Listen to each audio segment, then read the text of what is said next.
What's going on? I didn't really want to waste too much time with the intro countdown today, because I am currently smoking some ribs, and in about 8-ish minutes, I gotta go tend to them.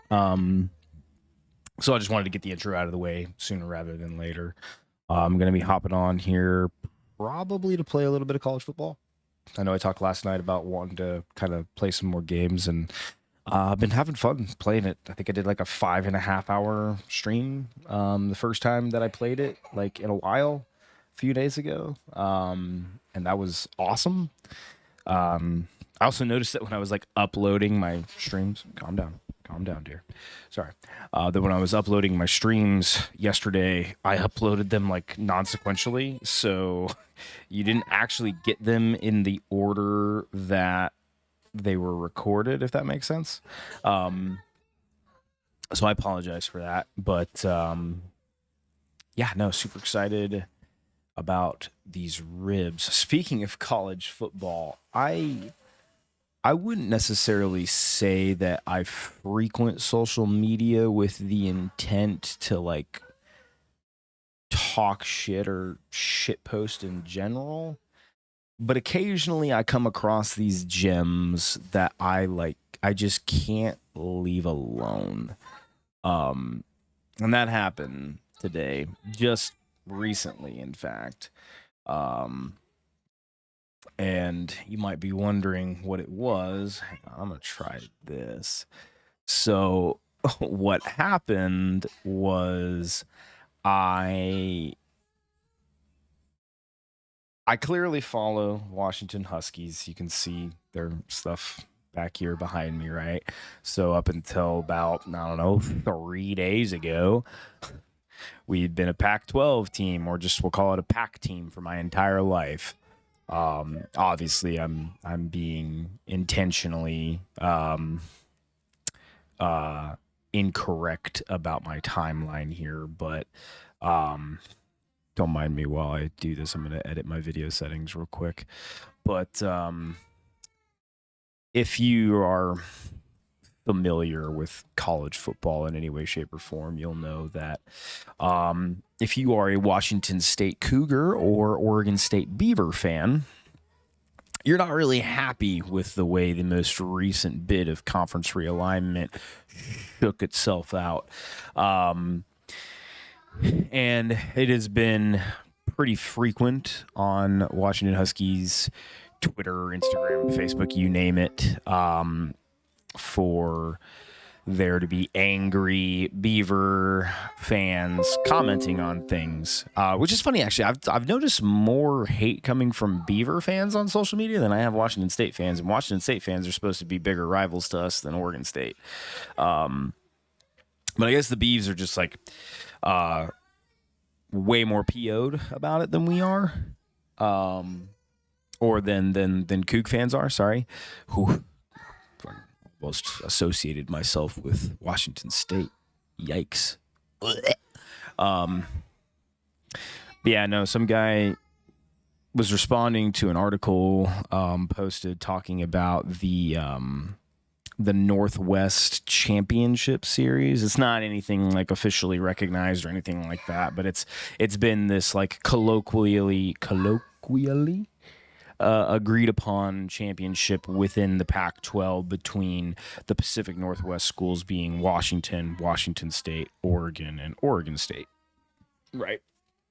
And basically the number of times that each of those four schools has beaten the other three in the same season, right? Washington has the lead with 33 seasons having done so. Oregon is second place with 16. Oregon State is third with 12, and I think Wazoo's done it like 6 or 9 times. The number could have been flipped. I can't remember. But basically, this Beaver fan, I couldn't really tell if it was a fan page or not, but they basically commented and were like, I was like, yeah, that's an impressive feat, but how often do you think you're going to do it now with the your new conference foes, and cited Oregon, Michigan, and Ohio State, which admittedly is more difficult, right? I think any sane college football fan will look at that and be like, yeah, that's going to be way fucking harder to do, right? I just loved like the going out of the way to take a jab at something. Like Husky fans literally breathe on Twitter, and Oregon fans fucking are sharpening their pitchforks trying to find something to attack in the statement. And now that's kind of here recently been more Beaver fans than anything.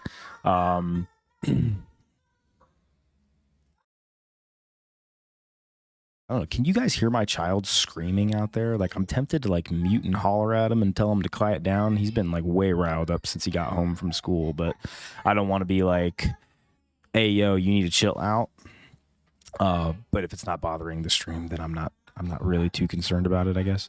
Anyway, what I was saying is, like I said, I just kind of like loved that he went out of his way to kind of take a jab of that nature. Like, hey, look at this obviously way more difficult thing. How much do you think you're going to be successful with this tall task? And I was like, bro, Oregon State would need 21 straight years to even match Washington's record of beating all their rivals in the same year. The radioactive half-life of sodium is 2.6 years. Therefore, not even the saltiness of Beaver fans will survive long enough for this to be relevant. Next question. Which, look, I am tooting my own horn here. That is a very clever comeback. You can disagree all you want. You're perfectly entitled to your very wrong opinion. That is a fantastic and witty comeback, to which he gave me a very thorough response that I can no longer read because he blocked me. Oh, wait, no, I can still see it in my notifications. I just can't actually access the post and see his comments in the post anymore. So his first response was, you needed well, sorry, he didn't say needed. He just said you need. So -1 for grammar. Sorry, Bubba. He said you need 108 years to get to 33 amongst 3 other schools. Is there a point to your quote observation? I simply asked the question, how do you think you'll do against this new quadrant? Nothing more. Bummer you couldn't mix in Lil Bro or Mountain West. Did you run out of characters? To which I responded, I didn't run out of characters. My answer was simple. Much like our good friend Sodium, in less than 3 years' time, this tantrum will have died. Hardly anybody cares now. Even less will care then. Ask as many questions as you want, Bubba. The answer will remain the same for all. You're mad. You need to get over it. To which he replied, didn't read this for too long. Waste more time on being a dick. To which I said, you're a grown man crying about football on a social media app. One of us is wasting his time, and it isn't me. Then he responded and said, check this response, which was intentionally misleading because by the time I opened it, he had blocked me, and therefore I wasn't able to read his responses anymore. Those interactions, I want to be perfectly clear, I love them. Like, I adore them almost. Nothing pleases me more than to see grown-ass men and women just getting absolutely unhinged on social media. There's like getting unhinged at a video game, which you guys saw me do playing Overwatch a few days ago, which admittedly, yeah, like that is somewhat childish behavior, right? Well, I say somewhat. I'm going to be a little bit favorable to myself, right? But it's childish, right? But like I'm actually interacting with something.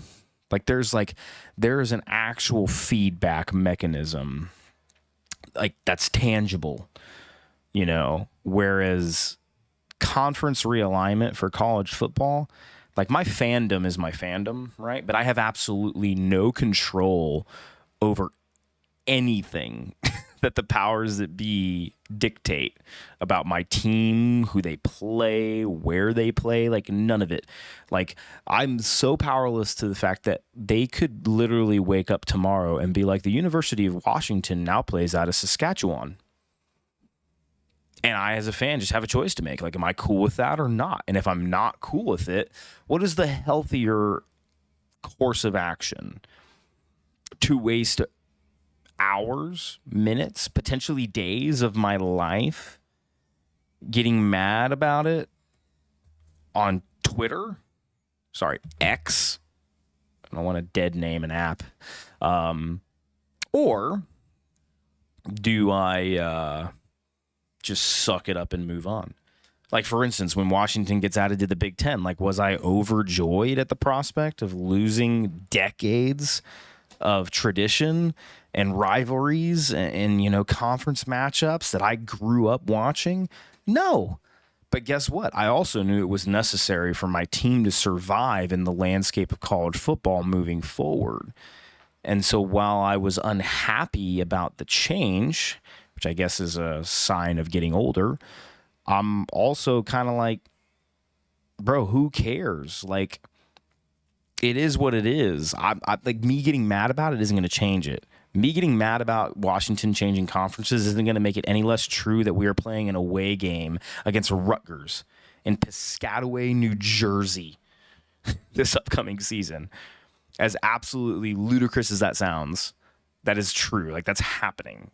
So I don't understand like why people waste their energy on this. Like during the game, like during the season, right? Like, yeah, dude, you should see me watching, bro. I get amped. I get turned, dude. I go nuts watching the games.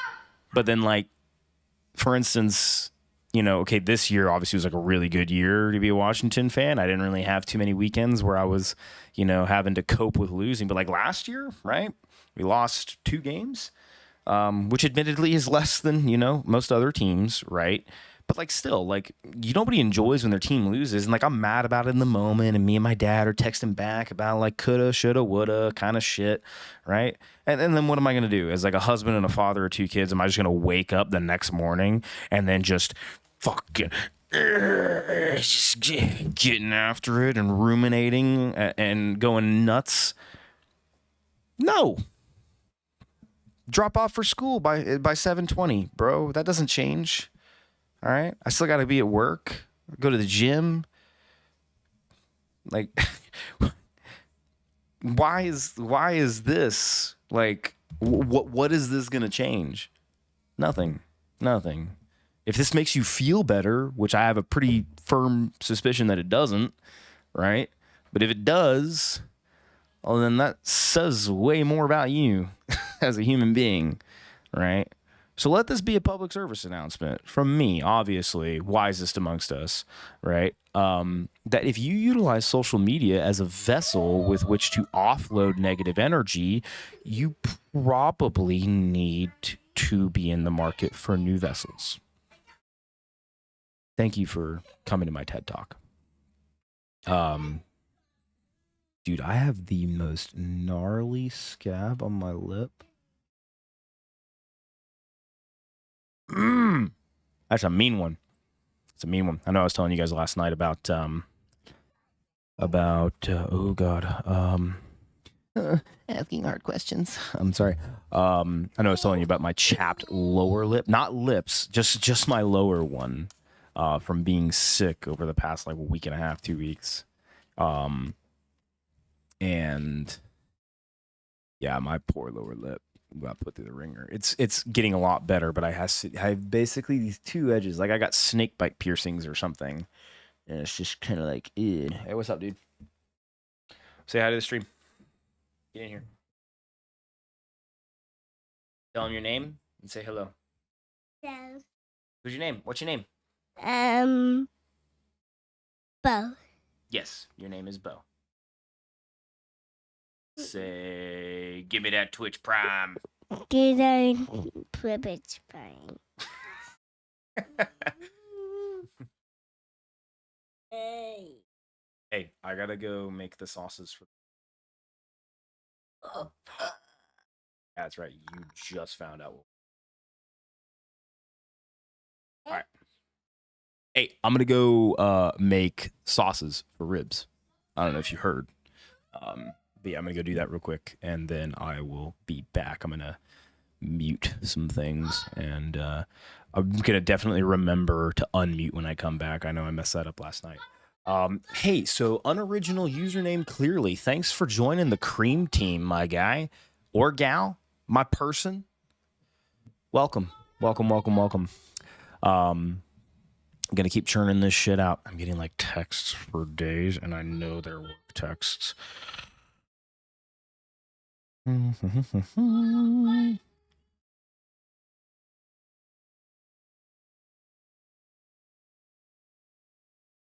Anyway, yeah, gotta go make those sauces. I can't not do that. So okay, I'll be right back. Be right back. See, watch.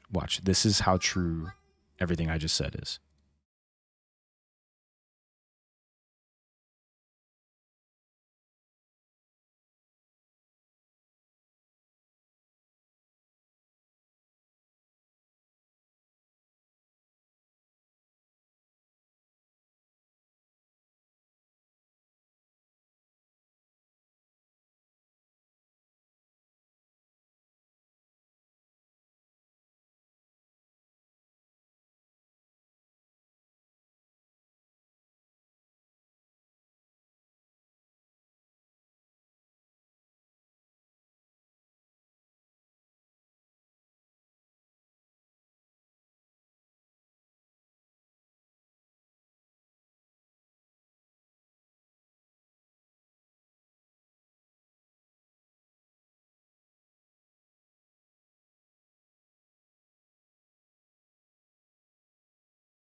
All right.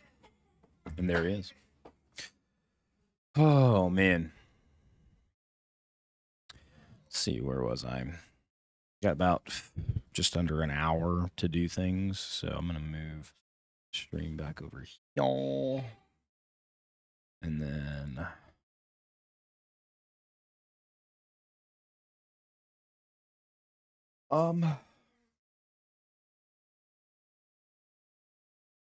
Sweet potatoes sound amazing.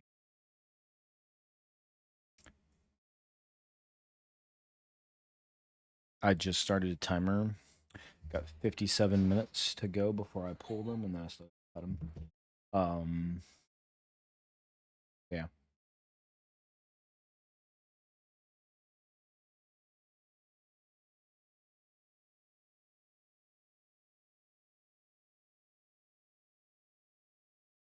Veggies or something.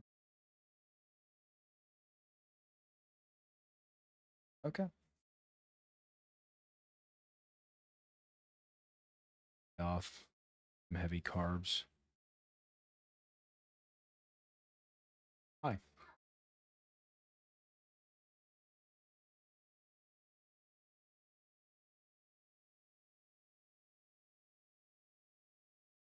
Cover your eyes, little ones.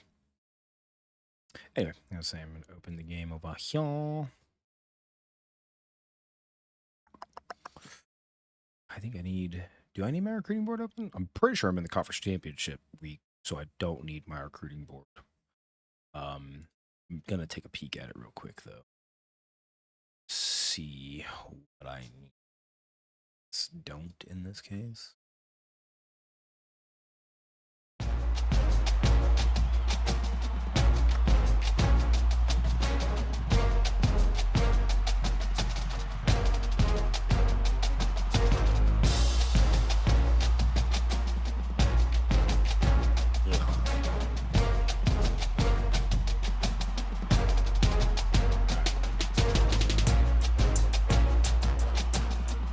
Stand by.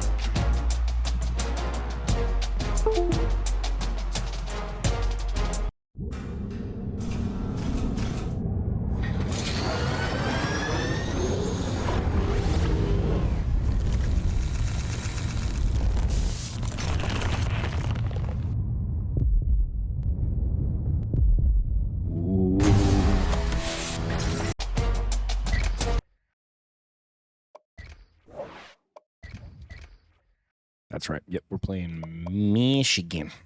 I'm pretty sure I subbed, or not subbed. Never mind. I'm not going to finish my thought that I was just having. It'd be so wrong.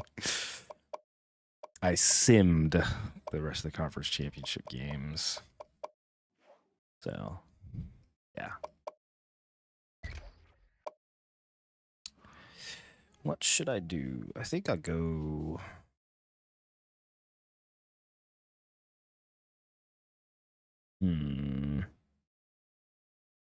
Decisions. Just going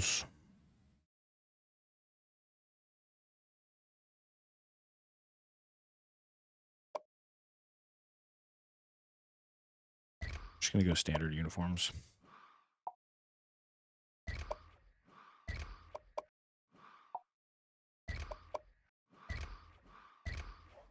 There we go.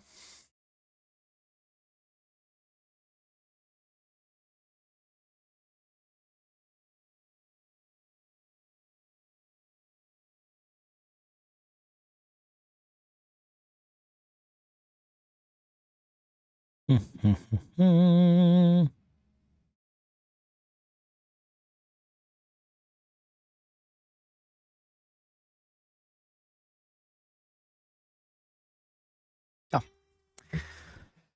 And here we... Glad to have you with us in the studio. I'm Reese Davis, bringing you the EA Sports NCAA Football 14 pregame show presented by... Remember, I can only play Innovation offense in these games, and then when we get to postseason, I have to sim the first 3 quarters, and then I only get to play the 4th quarter. See how these two teams play in this game as they prepare for the opening kickoff. And he got all of this one. I'm taking it out. BDE, dude. To the 10. And he's tackled at the 23-yard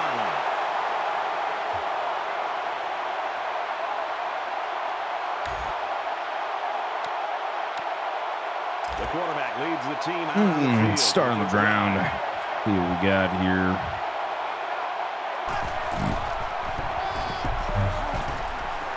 He gets to about the 34-yard line. I don't know if that was actually a first down, but we'll take it. Flip this. We're on the right hash. And yep. So they're not in press alignment. I'm going to do a quick read on B, see if he gets over the top. Oh, he does, kind of. I'm going to be honest. I thought maybe there was a little bit of a window, but like as I was hitting the button, I was kind of like, maybe not. Maybe not. Oh, yeah. Oh, yeah, Daddy.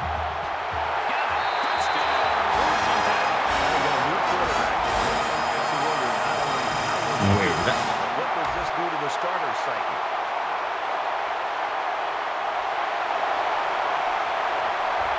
Why did it bring up Scatabo?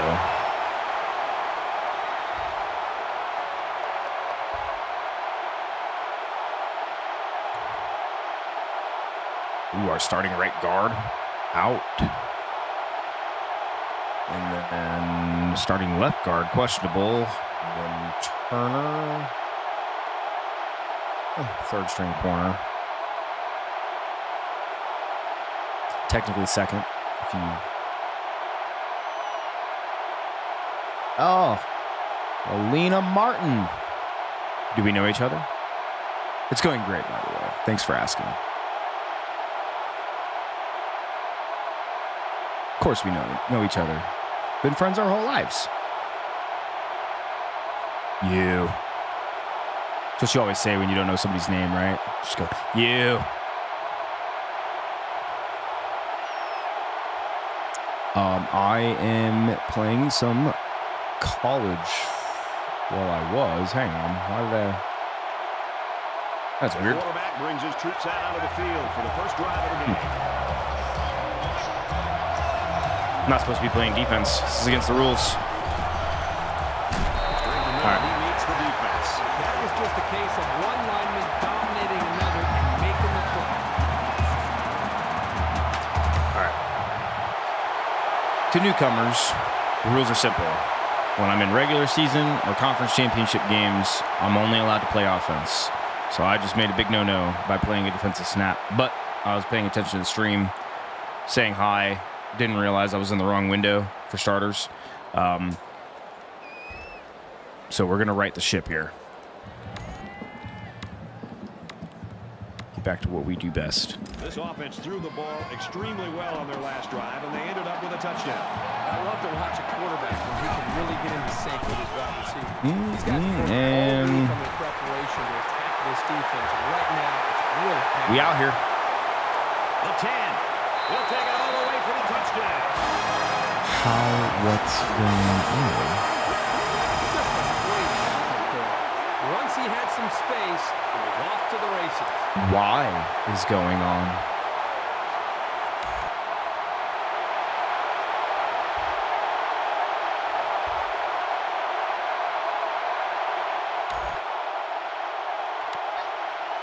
I think this defense right now needs somebody to try to lift up their spirits. They seem to really be just out there. Kid is acting like a psycho right now. And oh wow, did not get rid of that fast enough. Yikes! And the psyche of this defense. Scott Vandervest. What a guy. Defense looking for another sack in this second down and long situation. So an empty backfield with 5 wide receivers. Throws it deep. At the 30. And he's got the junior. And down he We take goes. those all day. And for you, he takes his receiving yardage total to All day. They continue to put the football in his hands, and he continues to make plays for them. This guy right now clearly is the go-to guy for this offense. First down, 10 to go. Ball on the 12-yard line. Nice run up the middle.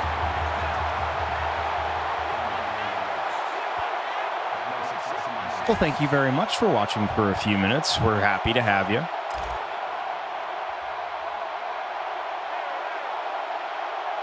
Washington is up 7. It's caught for the touchdown. Textbook. Read the blitz off the edge, throw behind it.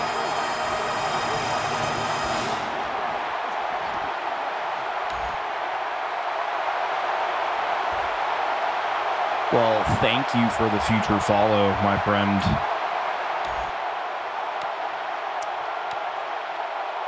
You think about the challenges these two teams are facing. On one side, you've got to find a way to keep building on your lead. That'll put me at a whopping 11. Big dreams, start small. Get 6 yards on the carry. I'm not even sure if that's like the way to say that. Probably just out here talking nonsense. They're about 4 yards away here on second down. How do I check and see? So my left guard.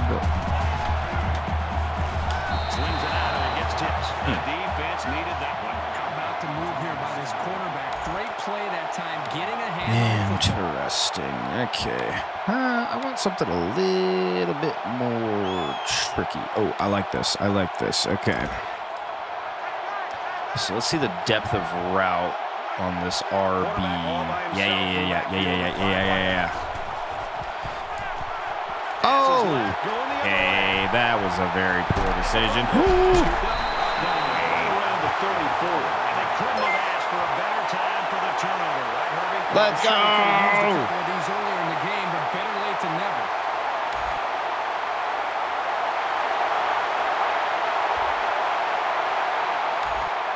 Welcome to the cream team. This offense lost the ball by way of a fumble the last time they had it. You don't change your philosophy after one play. They'll be out doing the same thing as before, just with better awareness. And he's taken down.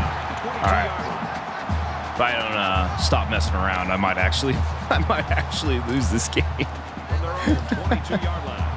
Second down. Washington up 7 points. Bounce it up. Corner. Yeah. Around the 31-yard line. I'm not really liking the play call selection that I'm getting right now. Ooh, okay. This is like a 50-50 play when I call it. Yep. He's on the run. He's going to air it long. Dropped. No way. On third down, the defense was I expecting know the I had the pass. first They if I defended just the play stay very well in the there secondary. Fourth down. and the keep the offense is still ball. on the field. I thought I was going to be able to bring it in. This is It's okay. a pretty controversial call. I really wouldn't have expected them to punt this ball. Ooh. And he steps out. You know, we had the deeper route open.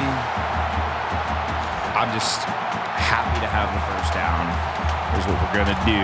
So we're going to call the curl route again.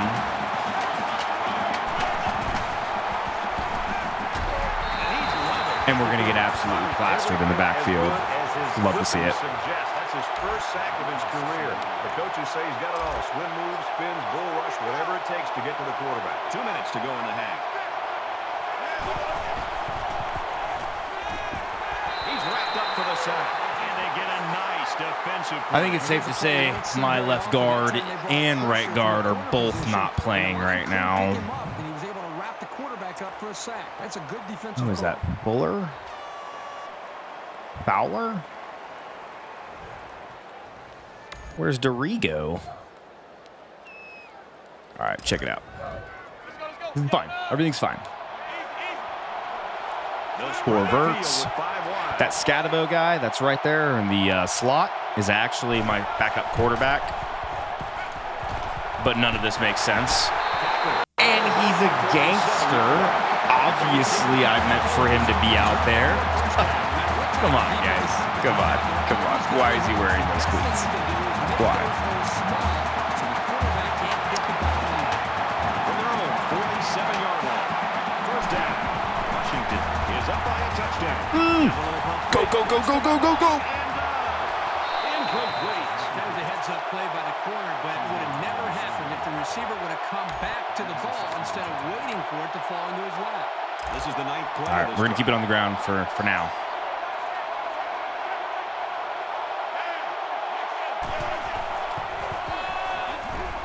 Ooh. And he carries the ball for a nice gain.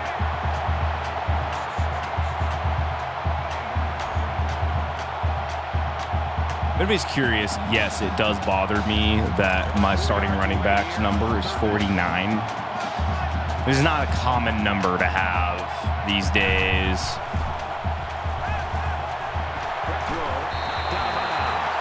I saw the safety committing down on that. I just kind of felt good about the route developing. This is the 11th play of this drive. So we're in press alignment here, so I'm just going to check to 4 verts and then hope one of my press guys wins his battle.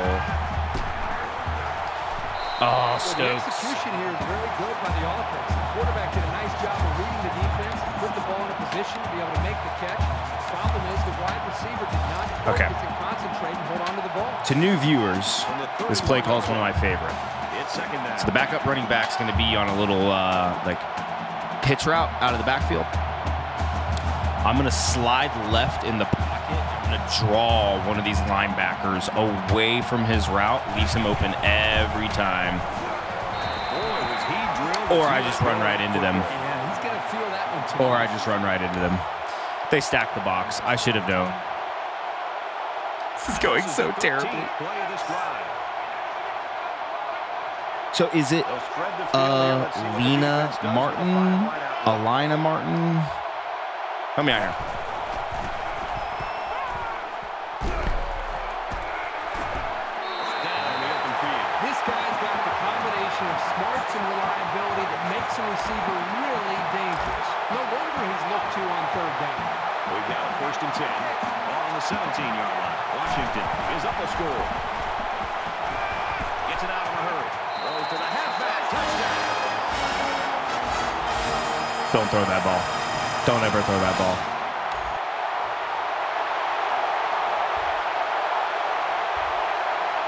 This is what getting really lucky looks like. For the record. 24 seconds to go? Yeah, of course we're sending it. Bet this defense made some adjustments on the sideline, though. I don't know if they can stop the passing attack, but they need to at least be able to slow it down. He lets it fly. Drops it. That was textbook coverage by the defense. Tried to push the That's receiver exactly what outside, every get a single little bit pass. more air underneath the ball. Didn't work out. 2nd and 10. It's okay. Ball on the 43. It's okay.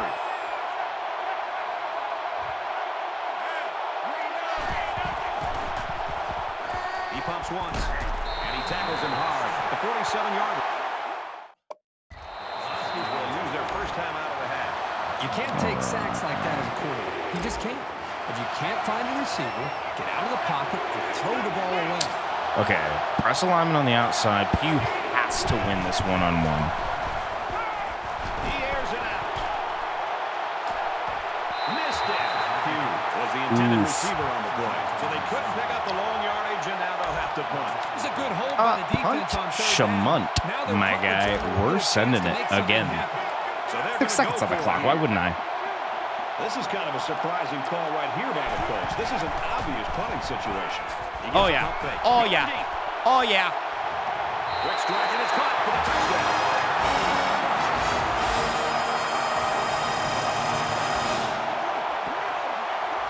He gives them another score, his 2nd in the passing. Pretty sure, yep. All right. We got to be on the goal line. Yep. I was looking at that play selection. I was like, I'm pretty sure my butt cheeks are in purple grass right now. Nice run, and he's brought down. Gets 7 yards on the play. How much time do I have? 38 minutes. So much time for activities. It's Okay. second down, and they're about 2 yards away from the sticks. They have stayed in cover 2 like all day. He's gonna intercept that. Yep. To the left, and it's going the other way. Brad, this week these coaches told us about how they Not a want phone their ringing. players to fight and As I call really it. be determined. Here they are down by. There is nothing more scary in this game than a defensive back that's been beat on a route. And you can't convince me otherwise. That pick that he tossed last time out. I'll see like a receiver make a good break on a route, and I'd be like, oh, that's open all day. And like the second I start loading up that pass, that defensive back is like, and I took that personally.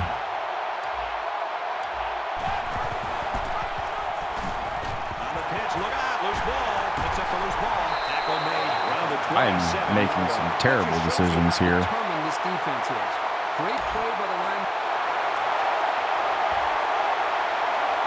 All right. On today's episode of How Can We Let Michigan Back into the Game? Looking to take better care of the ball on this drive. So much in football is about how you respond to adversity. Moving forward after a turnover is a perfect example of that. Goes quick to the receiver, falls incomplete.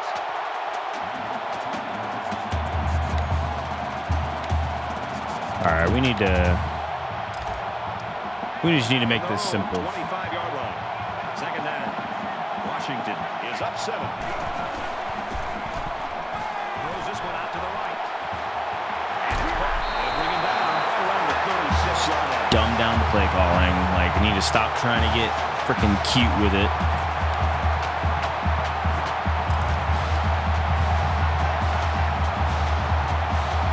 I have to fold laundry tonight.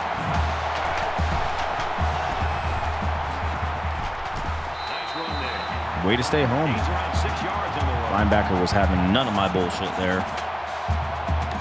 Actually, I don't even think that was a linebacker. So it's second down now. Ooh, okay. 4 yards to pick up the first. So we're going to look for Pugh in the corner. Or we're going to get sacked because my fucking line can't stop 2 6th graders from cutting the school lunch line. Not getting a better pre-snap read. You know, a lot of quarterbacks will get caught up in their size and their arm strength and how they throw the football. But the really good quarterbacks bring the intangibles to the table, and that means recognizing a blitz and affecting the offensive line and making the right call to adjust the protection. That time he didn't do it. A nice completion from the tight end. A good play here, and the thing that I notice is that he provides a nice big target up there for the quarterback. One of two things is going to happen here. Hunter Jr. is going to draw the defender off of Scatabo in the slot, or nobody's going to pick him up at all. And they make the stop at the 2-yard line.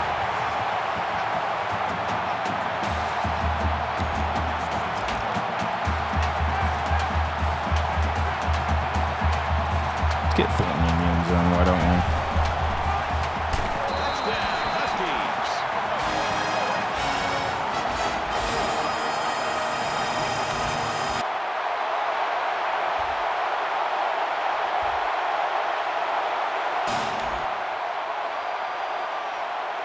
We return an interception. Oh no, my second string running back returned the punt for a touchdown. What a guy. They punched it in for 6 in the last series. Can they do it again? Okay. He makes his way to about the 38.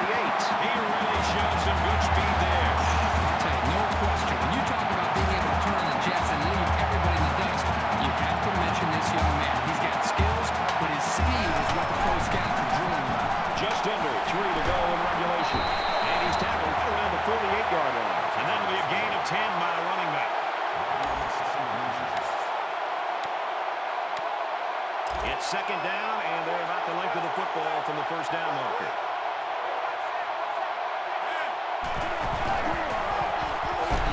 Not much there for the halfback, but he picked up some tough yards. My guy was not happy. Nothing fancy here. The back did a nice job of putting his head down and getting the first down. See if the counter's open. The quarterback in the gun, empty backfield. Not looking like it.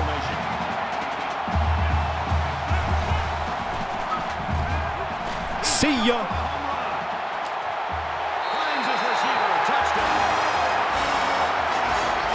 He's got 3 TD catches now. It's really not too crazy. He's just running.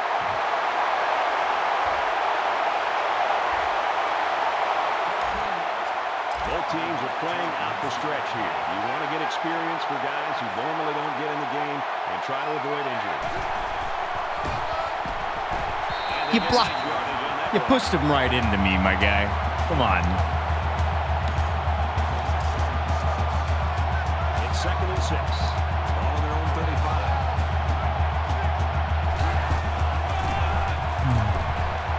He's tackling around the 38-yard line. Good block shedding, I guess.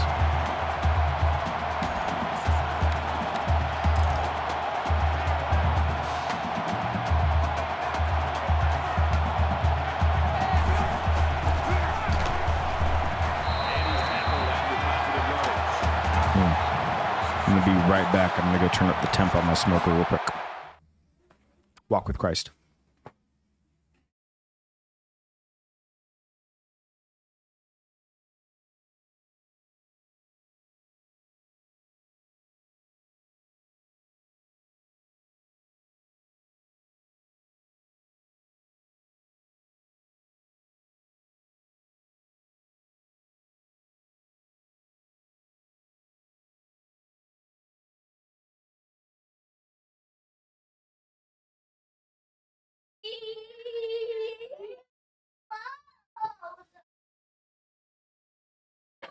Oh, these kids are crazy. All right. From their own 44-yard line. First down. Under a minute left.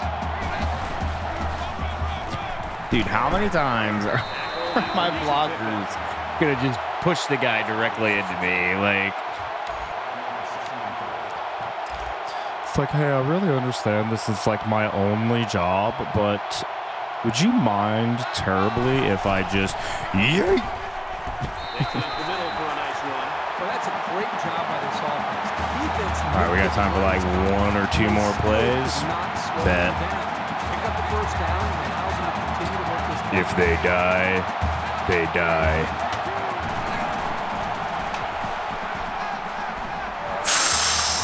That was open.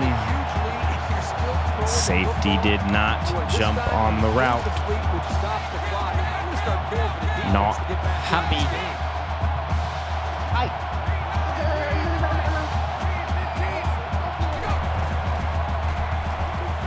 He wants it all. Great concentration to pull it in.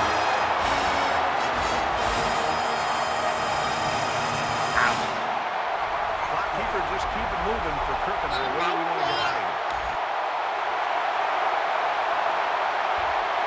This one was never close today. Washington 63, Michigan 28. As we wrap this game up, Kirk, what final thoughts do you want to share? I have to say that I wasn't expecting a blowout victory. Michigan got absolutely crushed today in this football game. I hope they can put this one past them because sometimes it's difficult for a program to bounce back after an embarrassing loss like that.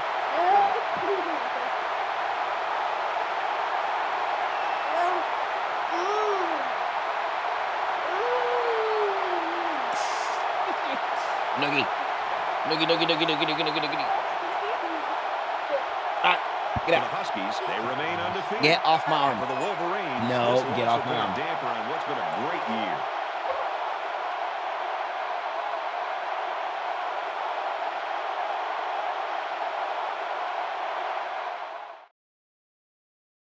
What the hell is he yelling about?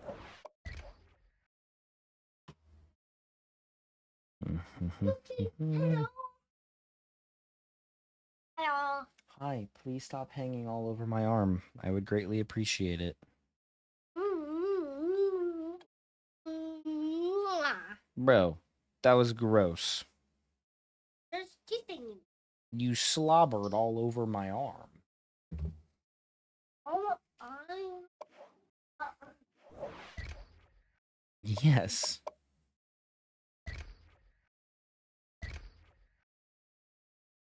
It'd be Washington versus Georgia. National championship.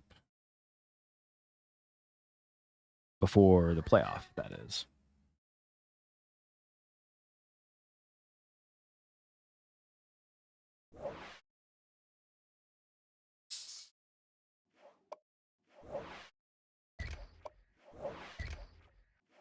Yep, there it is.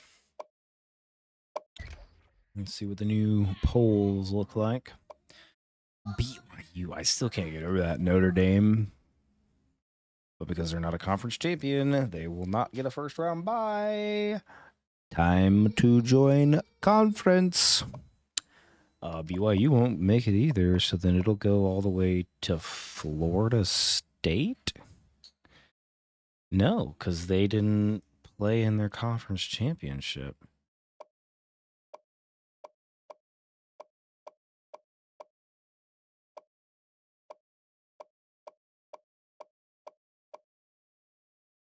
So Pittsburgh at 10-3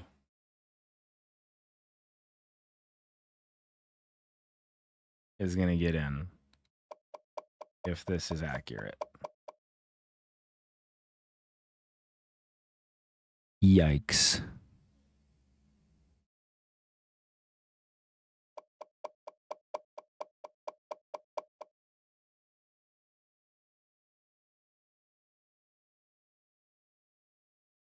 Okay. Well,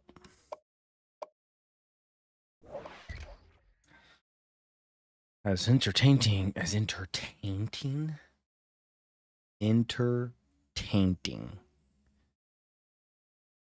Oof. Might want to check myself on that one.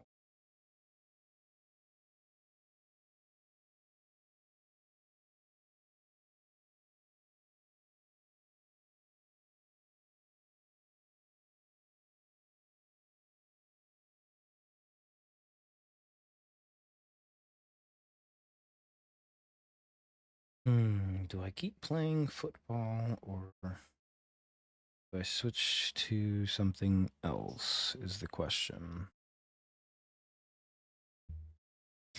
Main reason I'm asking is because I don't really feel like going through the whole like script writing thing for getting the playoffs squared away. I really just want to like fast forward to recruiting. Yeah, I'm gonna suck it up. I'm gonna suck it up and I'm gonna do it. It's gonna be a great time. We're gonna have fun. Promise. It'll be fine. It'll be fine. All right, so now I gotta pull up my rankings tool. Bring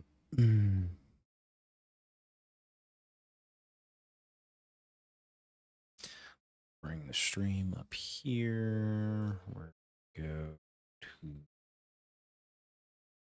this. Wait, nope. Nope. There we go. Bam. All right. Then the part that you don't see is I'm going to open my DB editor and... Oh, am I still... Oh, no, I'm not. I backed out. Okay, cool. Never want to edit this stuff while your dynasty's still open. It's like asking for trouble.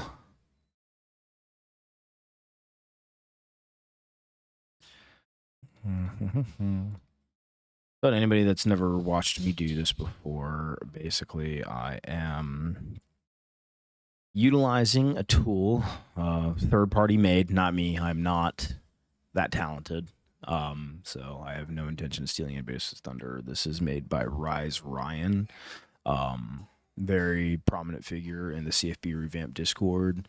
Give him a shout out. He's made quite a few pretty cool tools. He's collaborated with some other people in their tools that they've made. This one is his CFP rankings and betting tool. I don't really utilize the betting aspect of it. I just use it for its rankings. So I'll go in and import the files that I just downloaded from my game via the DB editor. And Ryan's instructions for all this stuff is always super straightforward. Like, you know, anybody could do this. So I don't want it to be perceived as if I am in any way, shape, or form operating on some higher plane of critical thinking or computer skills, acumen.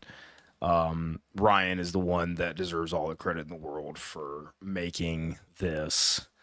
I'm just utilizing his talents to make my gameplay experience more entertaining. So then we switch over here and we see the new rankings it spits out. I know that my head is kind of blocking it right now, so we'll just kind of scroll down so you guys can see. You can see like the metrics that I utilize on the right. But our top four, Washington, Notre Dame, Georgia, BYU, we already discussed that Notre Dame, because they do not have a conference affiliation in my game, or the real world for that matter, they will not get a first round bye in the playoff, which is interesting because they're, according to this tool, they're perceived as the number 2 ranked team in the country, which is kind of crazy given that Georgia's literally 13-0 SEC champion. What I can do is I can go to resume list and this will compare, right? So Notre Dame's resume includes number 17 Oregon, number 19 Navy, 49 Stanford, right? Their one loss coming to me, number 1, right? And then we look at Georgia. Georgia should be the higher ranked team. I'm just putting that out there right now. They have wins over number 11 and 15. Meanwhile, 28 and 30. Okay, so they have 4 wins in the top 2 tiers, or quads, as it were, right? Notre Dame only has 3, and both of Georgia's top 2 wins are higher ranked than Notre Dame's best win. And Georgia's undefeated. So something's got to be wrong with my metrics.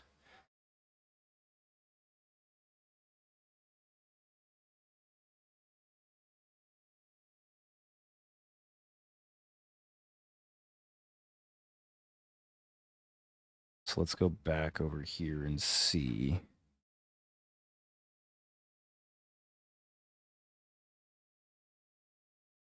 I wonder if I up the RPI ratings, will that help or hinder it?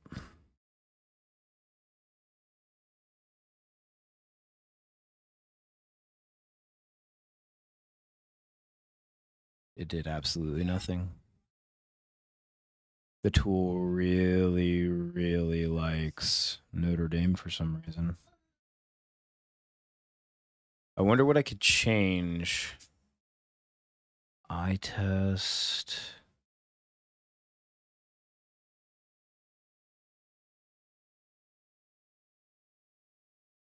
Let's see.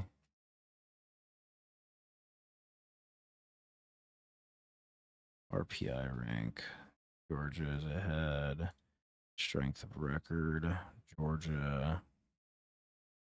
Eye test. Ah. That's what does it. I have the eye test too heavily weighed. All right. Let's go over here to eye test and drop that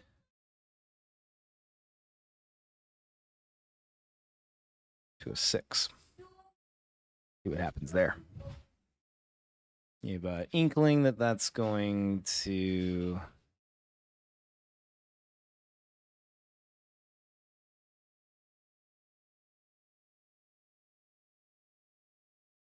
going to do absolutely nothing.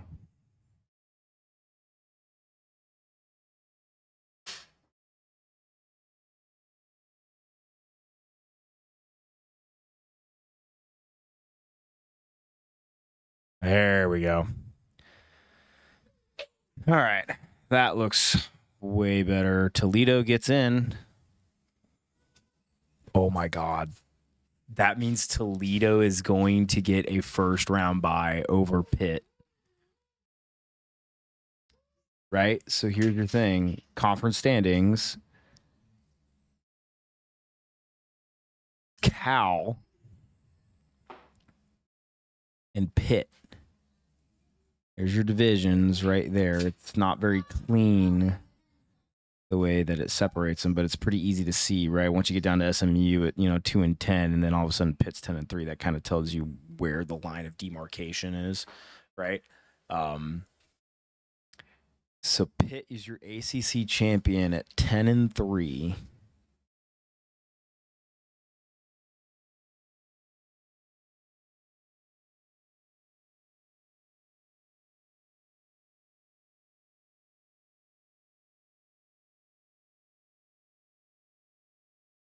Oh, they played North Carolina. That's what it was. Okay. Yeah, so Pitt's your 10-3 ACC champ. They're going to get in, right?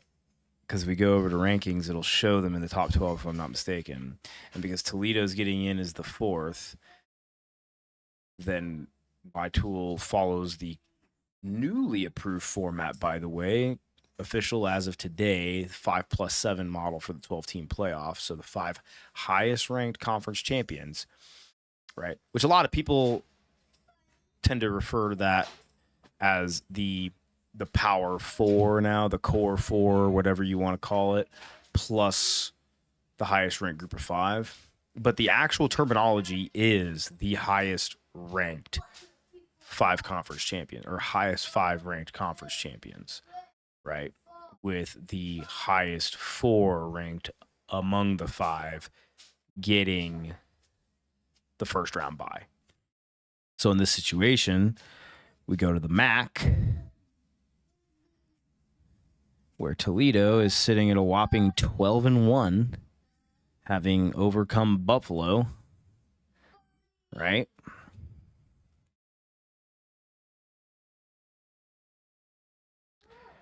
And Toledo is going to get the first round bye. They're going to get the 4 seed.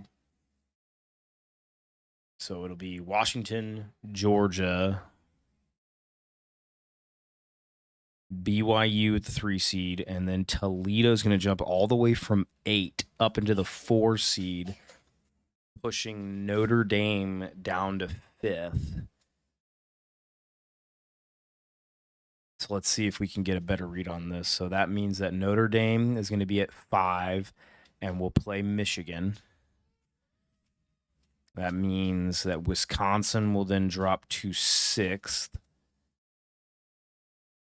and play Oklahoma. Florida State will drop to 7th and play Pittsburgh. So ACC rematch there. And then Utah will play Ohio State. Let's see if I'm right. Download, comma separated values. Wait for it to. There it goes. Then we go here. Port that shit.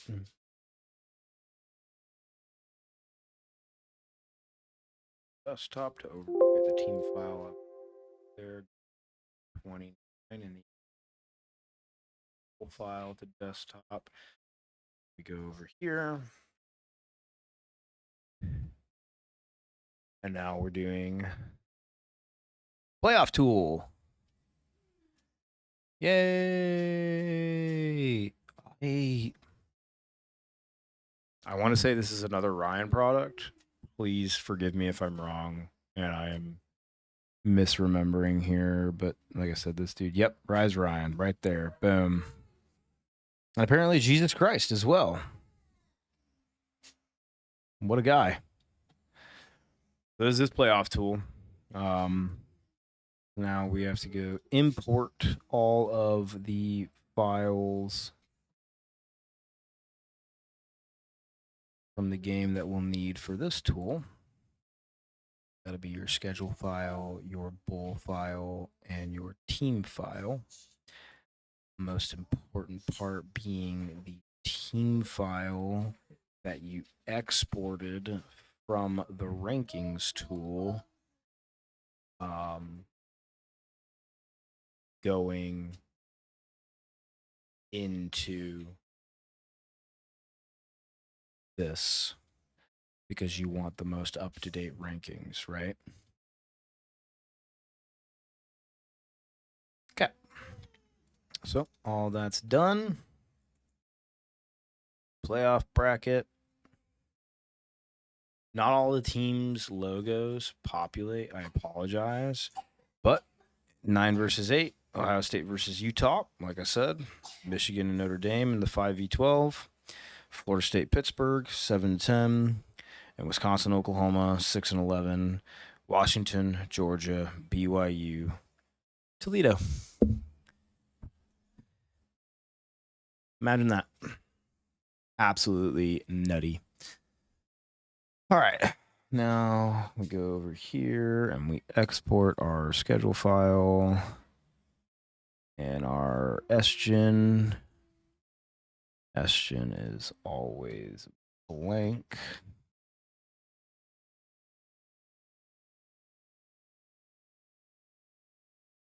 It's good. That's good. Save. Close. Now, open this up, but then I'm going to switch back over here. Oh, my word.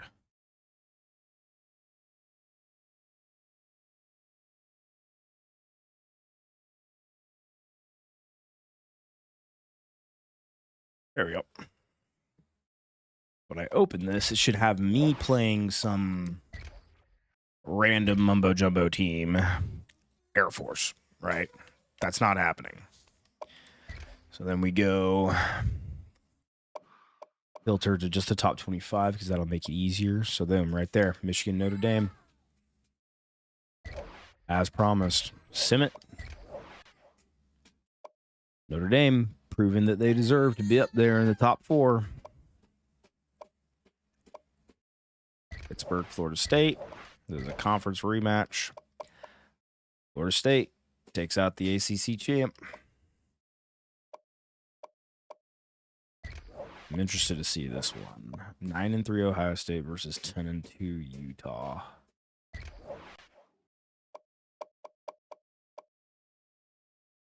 Ouch. Like big ouch. So I want people's thoughts on this. Like, a lot of people are talking with the expanded playoff and these mega conferences developing. Like, this is the future, right? Where a 9-3 Ohio State can make the playoff and supplant a 10-2 Big 12 team, right? Where in the past, that 10-2 Utah team probably doesn't make the playoff in the 4-team format anyway, but like nobody would really have argued their ranking. Well, okay, not nobody, right? But like at 10-2 versus 9-3, every ranking outlet would have Utah unanimously above Ohio State. And this one, no different, right? Obviously, with the whole Toledo thing, there was a larger gap between them than just 8 and 9.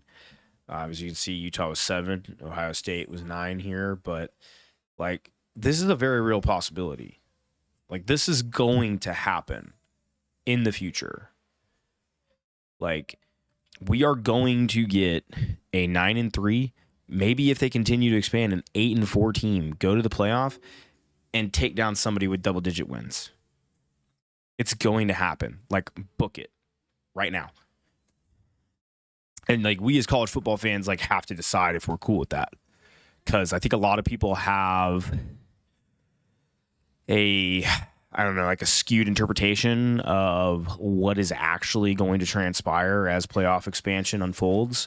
And it's very much so skewed into this idealistic, like, way of thinking of like, oh, this means that there's going to be more parity and there's going to be, you know, more teams getting a chance to prove that they belong there, or it's going to be kind of the usual suspects being afforded a little bit more, you know, left and right limits during the regular season, and they can qualify for the playoff with a record like that.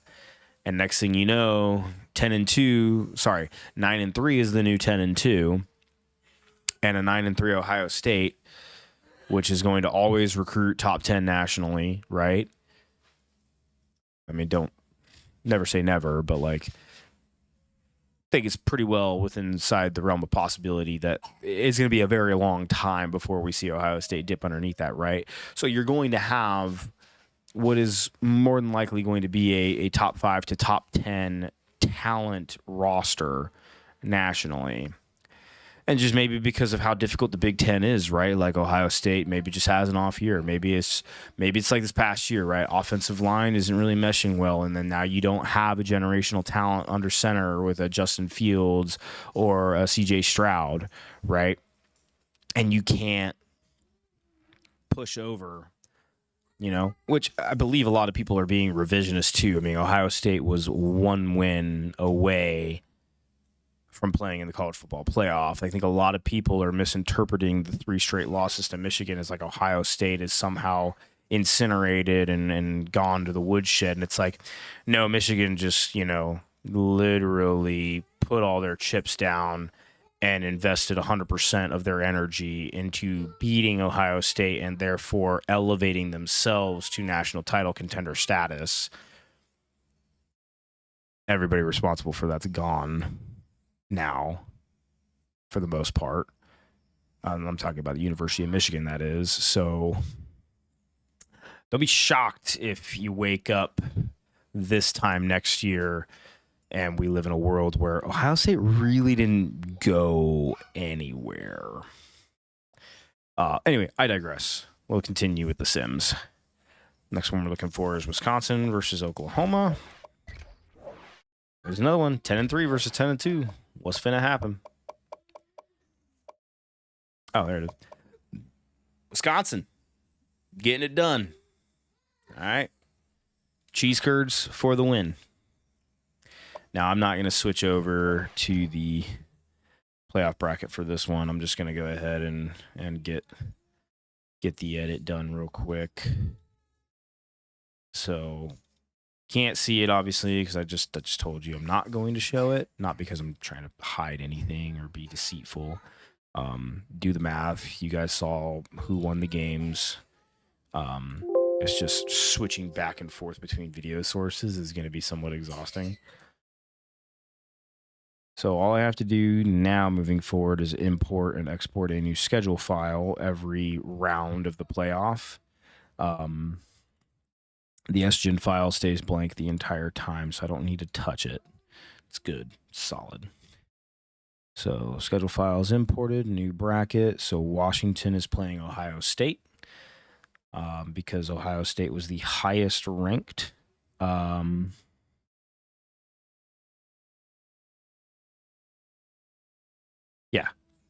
Yeah, that's right. Because Ohio State was the highest ranked team to advance from the first round.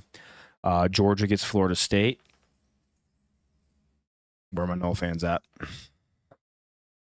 Awkward. Georgia gets Florida State. BYU gets Wisconsin. And Toledo is taking on Notre Dame. Battle of the Blue and Gold. Export that schedule file.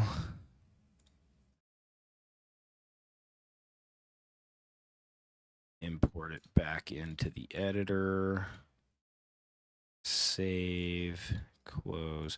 And then now when I boot in, it should have me playing Ohio State. Voila. Let's go sim the other ones first so we can see who's advancing. How much time do I have left on my ribs? 3.5 minutes.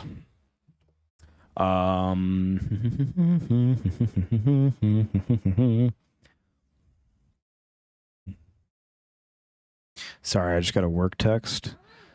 Chris, if you're watching, I'm not ignoring you. I'm just trying to make use of my last 3 minutes before my ribs are done. If Teddy doesn't answer, yes, I can absolutely do 7:45 at Jennings Hall.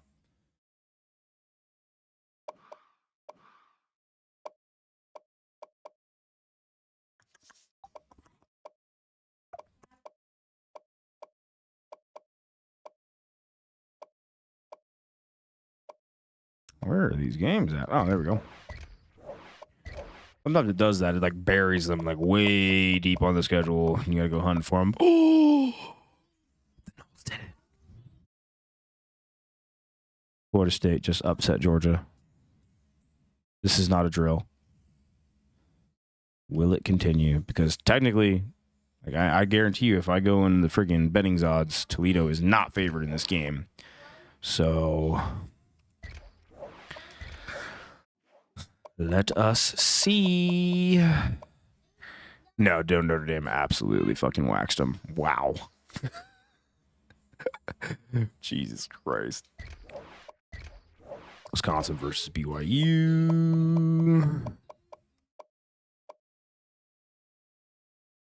And Wisconsin, 4-point victory, advancing.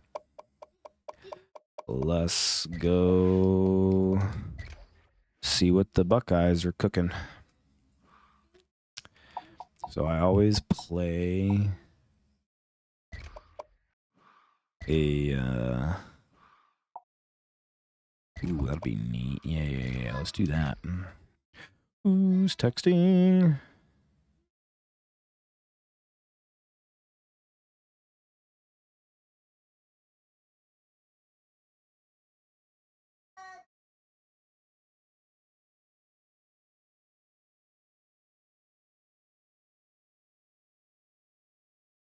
Victor Perales for the win. Hi, everybody. Reese Davis with you, bringing you the EA Sports NCAA Football 14 pregame show presented by Nissan. Innovation that excites. And a kick. And like I said, remember, I sim the first 3 quarters. There are some other rules baked in there. I'll try to make it quick while this is going. But basically, the only way that I can intervene is if I'm down by 2 possessions coming out of halftime. And then if I'm going into the fourth quarter and I'm still down 2 possessions, I can play the fourth quarter on both offense and defense. So let me kind of revise that. I can only play offense when I'm playing in the fourth quarter after simming, right? Unless I get to the end of halftime and I'm down by 2 possessions, in which case I can start playing in the third quarter, but still only offense. Then if I make it to the fourth quarter and I am still down by 2 possessions, I can switch and start playing offense and defense. Does that make sense? All right.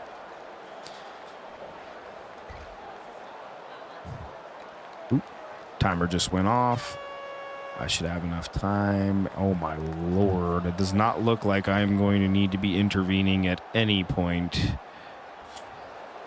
What is this?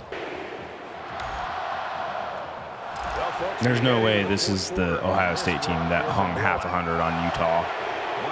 Meanwhile, my defense has been, like, giving up points all year. Plus, if you're able to pick up the first down with the running game. From their own 49-yard line, it's first down. Throws completely stopped immediately. Gains about 4 yards there.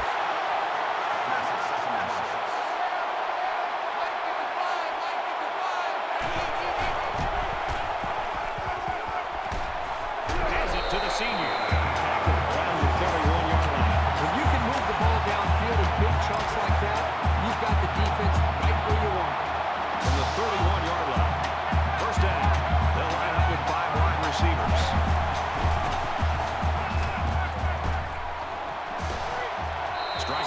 The man's not very good at hanging on to the ball. Well, here the quarterback makes a poor decision throwing into coverage. Needs to look at his progression and find the second and third receiver. No, my man just did not hang on to the ball. That was a well-timed throw. Thank you very much. Whoop! He's at the 20. Inside the 10. He's all the way. We take those. Touchdown.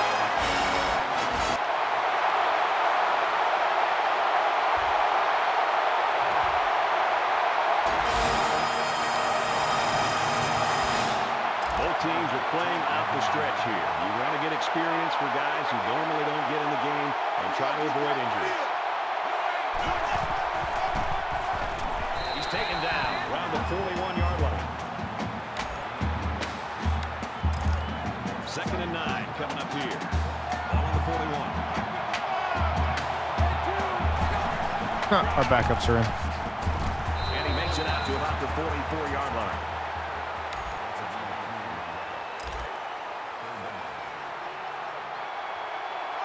Not gonna do anything fancy. Just I'm not under gonna salt the 3 wound. I'm just gonna. Fires out quickly to the tailback. Tackle made at the 48-yard line.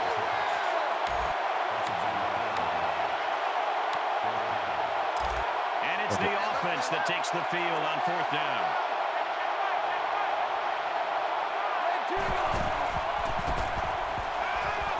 Ooh, we finally have a running back to throw a pass. I'll tell you what, that was a We've had like 3 starters in a row that haven't been able to make that throw. congratulations on the sideline for that.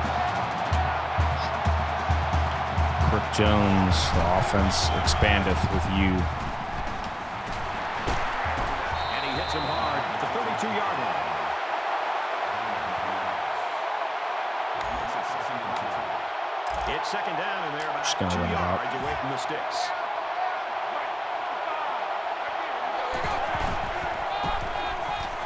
And he's taken down at the 32. My guy did not make a good read on that run.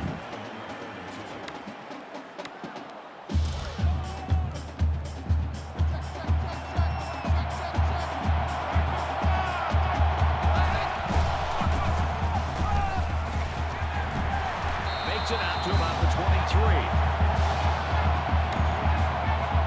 Here's the 8th play of the series.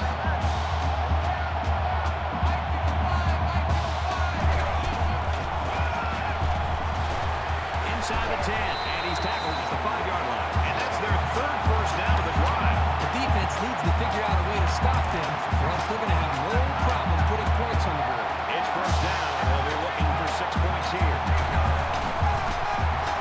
And down he goes at the 3. Here's play number 10 on the drive. Empty backfield, quarterback in the gun. I had an angry baby. Touchdown, Huskies. What happened? Well, another score here late in the 4th quarter, but all it does is add to the blowout. This one's over.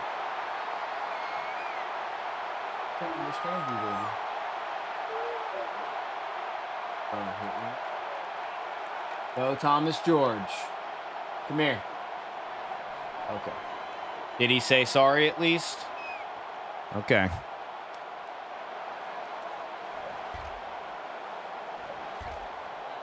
And so that's going to do it. Our final score in this one, Washington. All right, I gotta go 52, pull these Ohio ribs. State, I'm gonna go throw up the old BRB and mute and whatnot. Y'all stay classy. I will be back later.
Oh, all right.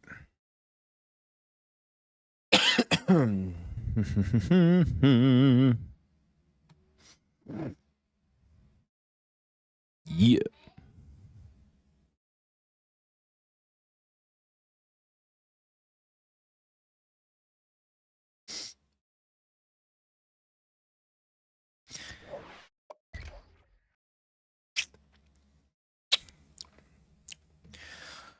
Oh, sorry. I should probably be like talking. I got that like post meal like coma onset, whatever you want to call it, taking place.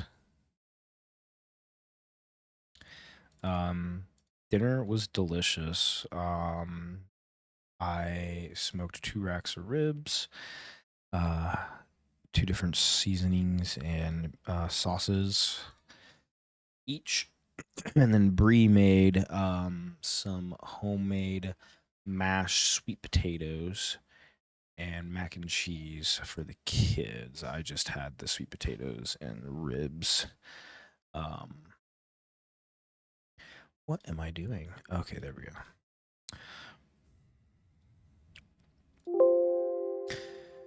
Yeah, I didn't really eat like too much. I normally just kind of like devour the ribs.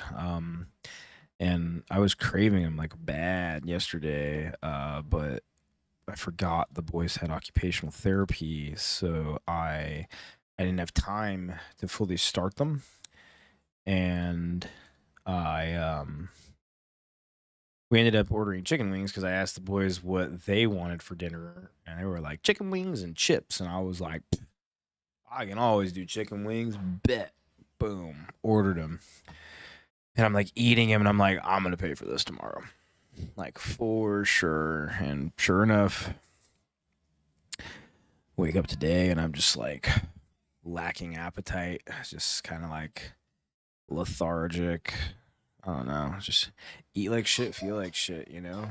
Um, and then following it up with ribs because we took them out, right? So they're still defrosted, sitting in the fridge, and it's like, well, we got to make them, you know, and you make them, and it's like, hey, like these came out great, but under different circumstances, I would, you know, absolutely be destroying them, but here I am, feeling sad and sorry for myself. It's okay. We got plenty of leftovers, and they will be loved and tended to in due time. Ooh, I gotta check Discord real quick. Chris is playing The Division, and Derek's playing Helldiver.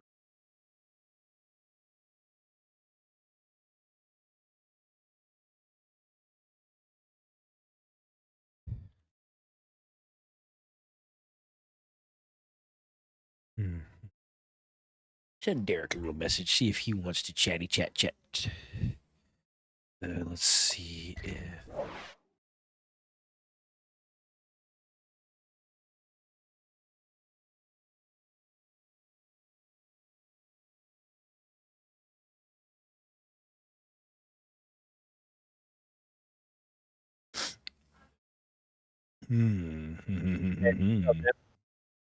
Coming in really quiet. You good? Am I quiet? Oh, no, now you're good. You're good. You're perfect. Oh, okay. Cool. Always perfect. Oh, yeah, I'm just playing the server's capacity. Please try again later game. Yeah. I downloaded it, and I still have not even, like, booted it once. So, I would wait. It sucks, dude, because it is a fucking great game, and it's one of those, like... Yeah. It's fucking hilarious with friends, like, and, I don't know, you just feel like you're playing, like, every sci-fi game smashed into one, and it runs great, but the issue is the devs didn't expect it to take off like this, so originally I guess they only had the servers for 50K, and the game blew up, and so they went up to 250, and then 360, and now they're at 450K, and that's split between PS5 and Steam. So the servers are at capacity, and they're pretty much trying to figure out how to get everyone in. So it's like that Brazzers meme, like... Essentially. The one Helldivers server versus the entire player base. pretty much. So I mean, if you ever get a chance, I would say probably give it like this week. There's word that allegedly like it should be like the devs know people want to play and they don't want to lose this business. Yeah, for sure. So, and the gameplay is phenomenal. Fucking me and my buddies when we do get in, like yesterday, you know, Patriots Day or fucking President's Day. Patriots Day. Patriots Day. Good Sorry, I was old thinking- Patriots Day. This game has me all about democracy and The patriotism. democracy. No, I've heard it, man. I've seen all the memes and everything too, and I literally have like same with you with Power World. Like I got Power World, never even opened it. Like Oh shit. I've just been playing a fuck ton of Lethal Company, and now I'm playing College Football Revamped. Dude, I've got Nice. 11 followers on my Twitch channel. Oh shit. Big time streamer, inbound. How's your first week work? In processing. Yeah. Like not really doing much. I mean, I show up and they're just kind of like, "Hey, go handle you." So I go handle me. Today I had the fucking resiliency shit Oh yeah. with the That's- yoga. Yeah, that was wild. Yeah, so I did that. Honestly, really all I could do left because last week obviously it was the short work week. Tomorrow I go to the Ed Center so I could go fucking get that class to get the memo to attach. And then I need to go up to G8, I think it is, to turn in my GTC shit. Yep. And then the orderly room emailed me that they want some 350-1 certs. So I'm going to send that. And then Thursday, I decided to go, since they were offering it to us, I'm going to do the bod pod and the metabolic test. Oh yeah. Because why not? If they have slots for us, that's like, dude, I've been wanting to do it. And every time I would try to book it in Korea, they were months out. So, Nice. and then Friday I have dental. But I think this week, it's pretty much like after this week, next week, there's not much I could do. I have to wait until my newcomers orientation. I mean, you know how it is. To get the rest of my fucking shit signed off. Yep. And then they'll have to get you enrolled in CFDC as well. Yeah, and I'm trying to figure out what the fuck they have. Like, so I haven't had a chance to talk to fucking Osenga. Because when I went in last week, for some reason on the whiteboard, they had me listed as like fucking something with the talk in April to like April 27th to March 10th. Do you know what that is? You mean it'd be Is it E3B? E3B? If it's March 10th, you're coming out to Colux to help us. Yeah, it says from April 27th to March 10th, talk support. April 27th to March 10th? Yeah. April 27th is after. So it would be March 10th to April 27th. You're going to be gone for over a month. Oh, wait, did I flip those around? April 27th, May. Yep, I flipped it, April, May. You know what I meant. Yeah. It said like April 27th to May 10th. So I know our Collex starts the first week of March. Okay. What, Bubba? Unless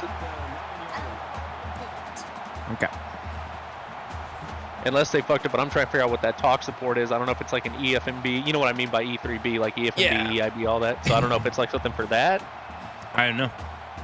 So I gotta talk. I meant to text. Actually, I don't want to text him right now. It's already fucking 6:30. I'll text him about it tomorrow. Yeah, it's around the same time frame as our shit, but I have no idea if that's what it is. Yeah, I'm trying to figure out is that like I'm in the like some of the dates overlap, but it's not exactly what our Collex is. Yeah. So what is that for? Is that for the students? The Collex? Yeah. Yeah, so it's the culminating exercise for basically the program, but Block 3 runs it. And that's where they do all of their like last major like physical evaluations before they go out to do clinicals and registry. Gotcha. Yeah. All right. Yeah, I don't know, and I mean, I'm wondering too, because I was gonna talk to him. Like, I'm hoping that's not like I'm gone all that time. I at least wanted to try April. So April 27th is my son's birthday, and I'm definitely gonna pull the hey. I wasn't here last year for his birthday. If anything, I would like to be home that night for his birthday. Yeah, it's really gonna depend because it's an all-day thing, like for basically the better part of 2 weeks. Yeah.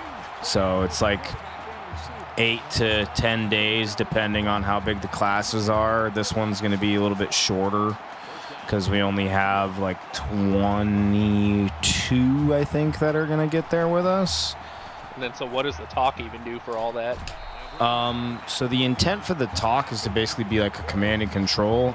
So you'll be essentially in charge of the TSC medics that are out there supporting us, overseeing, like, you won't be doing moulage, I don't believe, but like essentially once like casualties or moulage and stuff like that, like they can't leave the talk, students aren't allowed in. Like if they need anything like from inside the talk with regard to the resupply, then like it has to either go through the half of the class that isn't testing, like just basically making sure that like the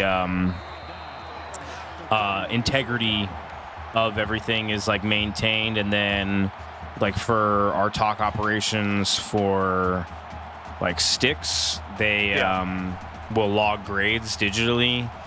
I don't know if you'll be having to do that because the intent is that for Major Brian and Sergeant McMurdy to be the only ones doing that stuff in the future. So, thing is that we've never had talk support consistently. So, saying for certain like what is expected of them is hard because we've had it once the entire time I've been here. And did they stay out there the whole time, or they like go home at night? How did that work, or shift work?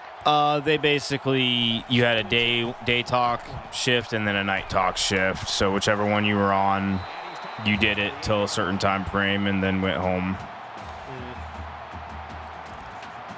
But again, like I said, the dates, there's some overlap, but like if it is starting in May, or not May, but wait, did you say April 27th to May 10th? That's what I'm thinking, because I saw April 27th, and that's the only reason that's stuck in my head, because that's my son's birthday. So yeah, I'm assuming it's May 10th. No, our Cullux is in March. So then I don't know what this is. Yeah, I have no idea. Unless it's like even, I don't know. I got to talk to Osenga, because I saw that. But then at the same time, I was just like, I thought you guys are trying to get me into the fucking instructor course, because I know I signed that paperwork that says I have to be in that shit within 6 months. Yeah. So we'll see. I don't know. But critical care dudes seem pretty cool. Yeah. It seems pretty laid back, but at the same time, it's like, it sounds like they get double tapped. Like, well, not sounds like they do. Like, pretty much hearing them talk about like how, you know, they get stacked with recert and fucking critical care at the same time. Yep. And that's when shit gets a little stressful.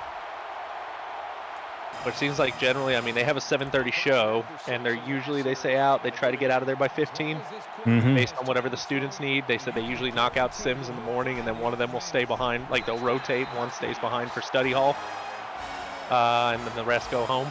So it sounds like I should be getting home like pretty much right after lunch, most days. And then some days I just stay there till 15 to kind of oversee, but that's not going to be happening for a while, obviously, because I'm essentially a shadow on the wall for the next few months. Yep. Yeah, it sounds like you're going to get like a more traditional integration into things, whereas mine, like, everything went really fast for me. Yeah. I don't know. We'll see if I enjoy it, because this is, to be honest, like, this is me and you talking, like, this isn't what I wanted. I didn't want to be stuck in the fucking four walls of med COE and all that shit. Yeah. I was hoping to be out in the field fucking doing dirty medicine. I've never cared about critical care, and now I have to kind of force myself to, being that I'm going to be teaching it. Yeah. Like, maybe I've been, you know, not a religious person, but I'll say, I guess if there is a God, this is him getting back at me for all the shit I told my FIs and all the shit talk I did about critical care shit. Just like, fucking, man, I don't even have enough time in the back of an air. Like, pretty much me making very abundant my FIs that I don't have the love for medicine that some of them do. Yeah. And I don't care enough to stay in the books about that shit. I care enough to stay in the books for what's going to save my patient's life while they're in my hands. Yep. And like I said, if there's a God, this is a, hey, dude, you talk too much. Go fuck yourself. Guess what, motherfucker? I do you tell him, like, I'm like, you guys sure you want me? I don't have FPC. Oh yeah, I know. I talked to Sam about that during the PAI. I was trying, man. I was like, yeah. I mean, he's worried about this, like, you know. Plus, like Tyndall was saying, there's other places that he could end up. I mean, the problem is that unless you get Block 3, there's no other part of this program where you aren't in the bowels of Med COE unless you count Block 4, in which case you're going to be going TDY, like, which I know you don't want to be doing. So I don't know. I actually don't even think I'd mind that, but I don't know. For me, it's like, I think if I had to choose between the two, I would much prefer to be teaching paramedic than critical care. Mm-hmm. I did get to meet. Well, I mean, I've met her before, but she forgot who I was. But then she saw, like, she started Tario Yeah. because she You came ready in, to and go? then sounds like I don't know, dude. Like, it sounds like I'm still going to critical care, but to be fair, fucking Tyndall hasn't actually 100% said. Like, when he saw me, he's like, "Hey, you're more than likely going to critical care." I'm like, "That's not a 100% answer." I mean, they said the same thing about me in Block 3, and that's where I ended up. Yeah, Yeah, I think at but this point it was just the fact that I walked in and Osenga was there, because the way it sounds, the fucking Tario ended up seeing me first. It's like whoever could have sniped me faster. Yeah, for me it was a little different. Like initially, Tyndall was saying Block 3. Then I went out and supported my first Cullex, and McMurdy like claimed me. His exact phrase when ROIC asked if I was coming to the team, Chris was like, "Oh yeah, no, he's ours. I'm peeing on him first chance I get." And then he immediately went to the director of curriculum, Marcus, and basically told him like, "Hey, this is what I want." And then Tyndall kind of pushed back a little bit, was like, "Well, it's not up to Chris like what he wants. It's what's best for the program." And that was my first introduction to like, hey, Block 3 are like the redheaded stepchildren, but they are friends with the right people in the program. Which is what I was hoping to get into. I don't Yeah. fucking. I mean, I do laugh because Critical Care is having their own little rebellion against fucking the Sergeant Major, I guess, because they keep telling me I have to grow a mustache. And Oh my like God. they're pretty much having their own little rebellion because they said something about the Sergeant Major does not care for flight medics and think we're a bunch of undisciplined fucks. Yeah. So all the critical care instructors have started growing mustaches. And I Yep. forget his name, the other Sergeant first class, the heavier set Hispanic. Sermino. Yeah, like his Yeah. is completely out of regular. Like, I don't give a fuck, dude. He's like, what are they gonna do? He's like, I got the safety rank now. He's hilarious. I love the critical care dudes. Like they're all really good dudes, and I get along with them really well. It's just they have a tough rap, man. Like that is not an easy job. Because like Yeah, you I mean, said, like they're basically got their hands tied between critical care and research.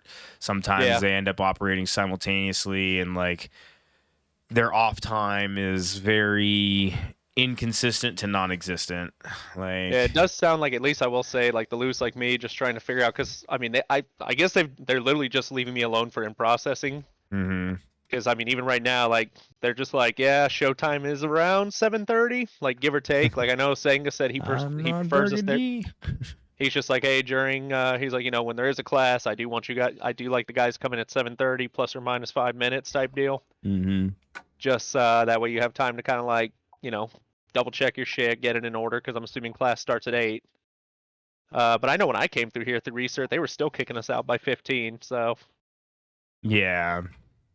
I think that's what they aim for, which I don't know. At this point, I'm thinking of going back to the gym thing, because I ended up going to, what's it called today? The gym on Main Post, or the main gate. Yeah. I'm gonna sound crazy. I actually liked it better than Metsi. Really? Unless there was parts of Metsi that I didn't see, because when I went into Metsi, it seemed like all the weight room was just cluttered right there by the front desk. Did you actually lift there? At Metsi, yeah. Yeah. And then I mean, that's pretty much it. Like they only have like a couple of rooms that are like sequestered away.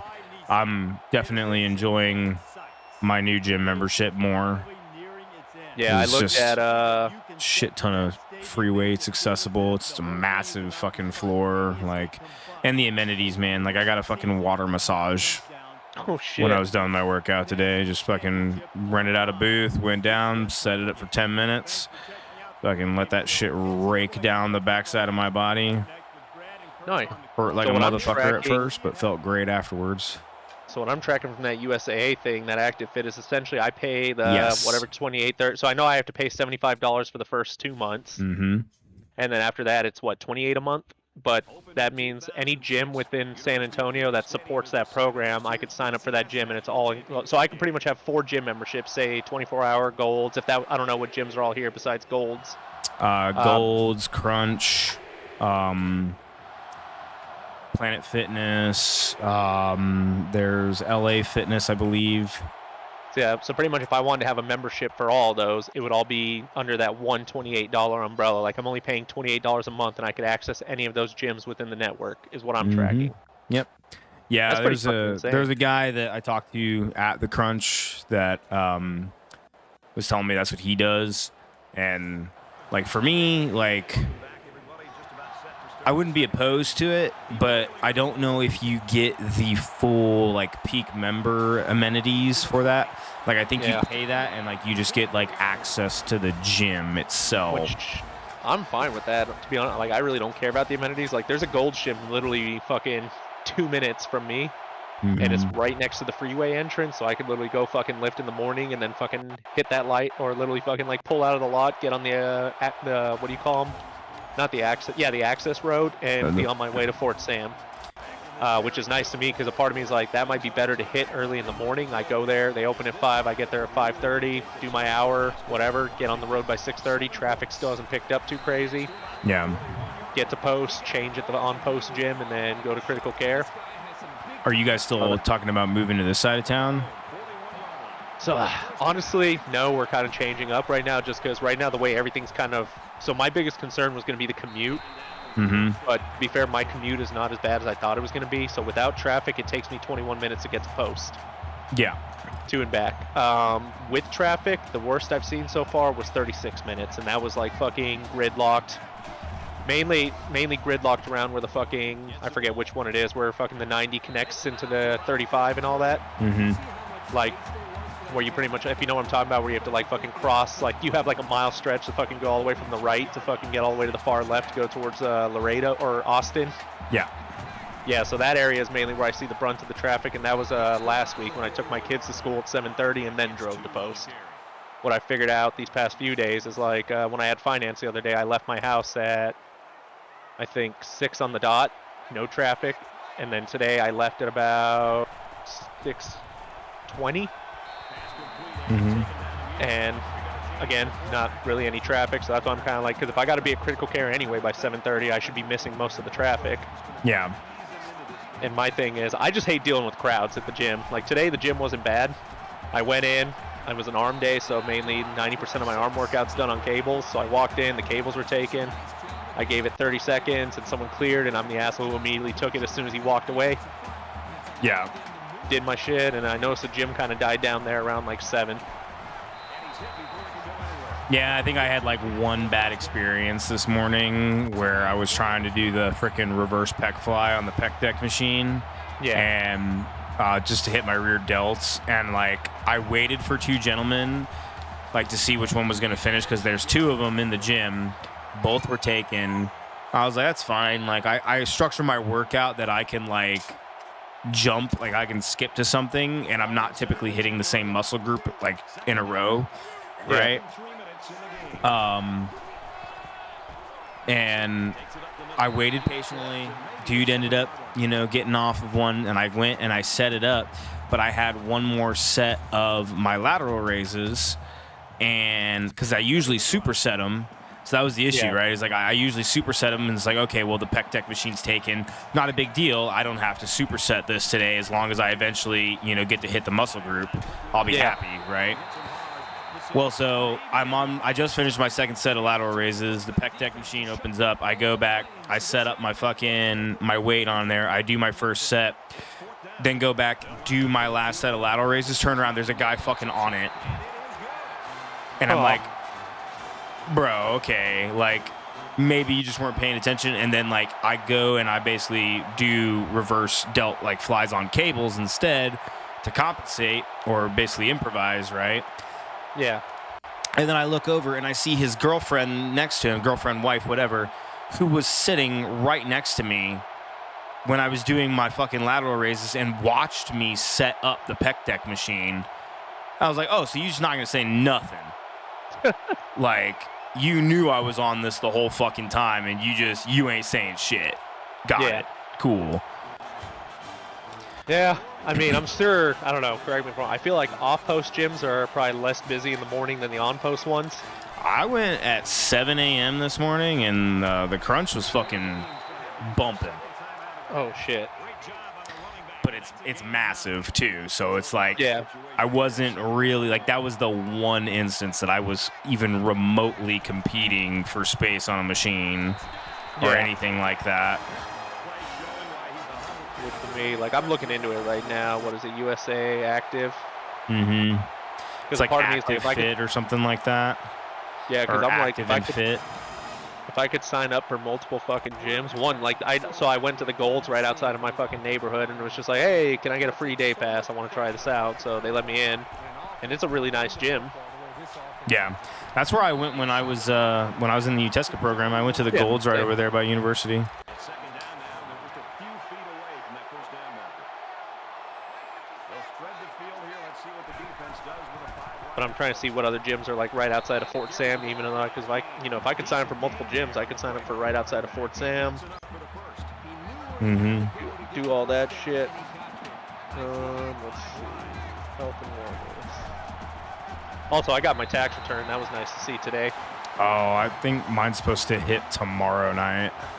Yeah, I didn't even know. Like, what's up, bud? Mommy will be home soon in about an hour. Full disclosure, we totally still went to fucking Grimaldi's. Oh, it's all good, man. Riley fucking I don't think it was a bug. I think it was something she ate, but she just was not having it. Because even the night prior when we went out with my in-laws, originally she was constipated. And like we were supposed to go like 40 minutes away to some Mexican place, and Riley was just like crying, not doing well. So I was like, okay, you can stay home with your Mima. And she's like, no, I want to go. So we went to a close place, and I thought she'd be good by the time Grimaldi's, and nah.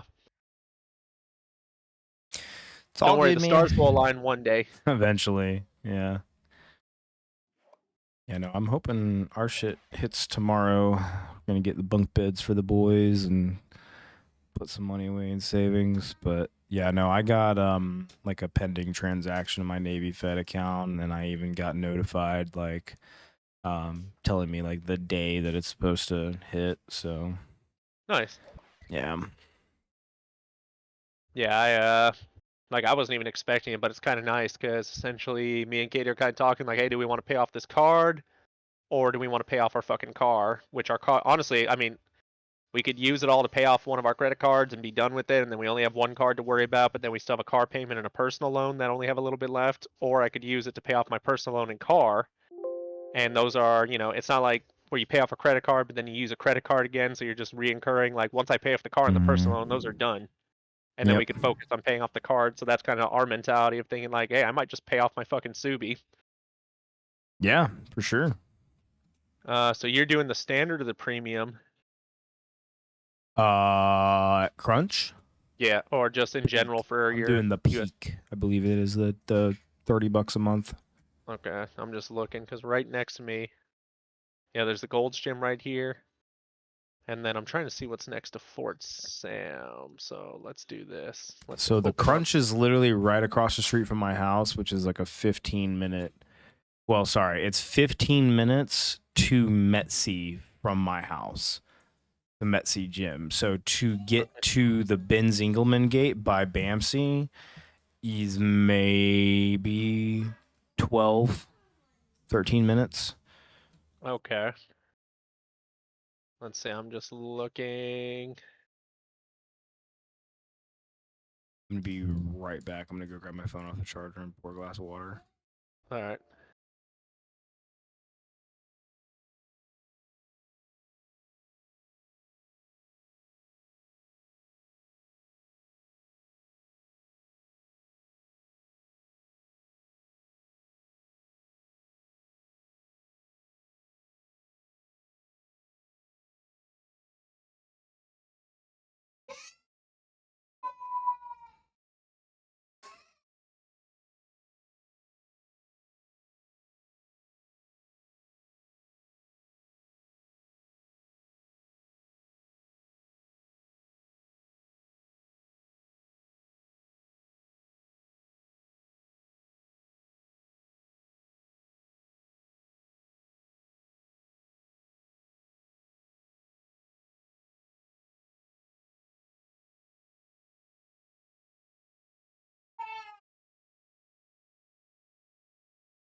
All right.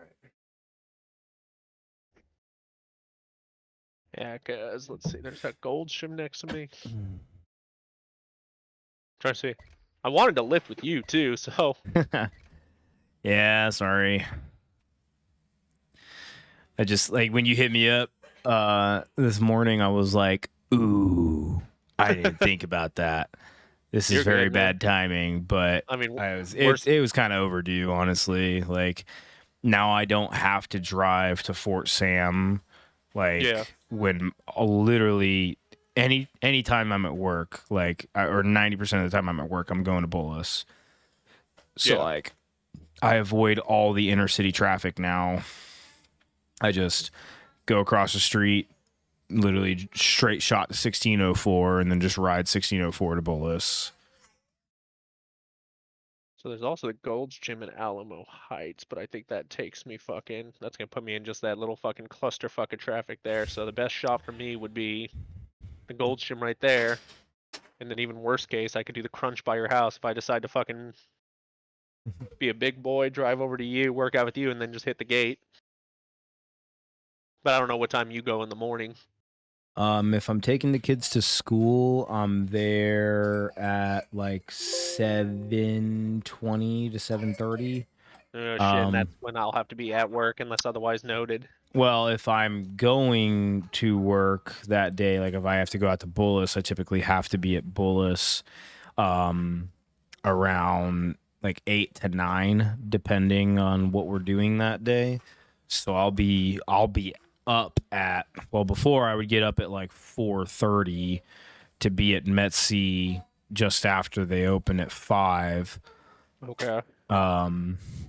So now I'd probably be I'd have to like kind of time it like with the new drive and everything, but some between 5 and 6 probably getting to Crunch. Okay. What's your zip code again? I'm just curious so I could look how far that would be from me. Or Stand by. I'm muting my stream so they don't hear this. oh, my bad. I didn't know you were on stream. Got it. My bad. Oh no, you're good. They hear me too or no? What's that? No, I Can they mean hear they can hear you, yeah. Oh, okay. Yeah, I just muted myself so they didn't hear me tell you. So don't Gotcha. repeat it back. I'm not. I found it. All right, I'm checking the address from where I'm at.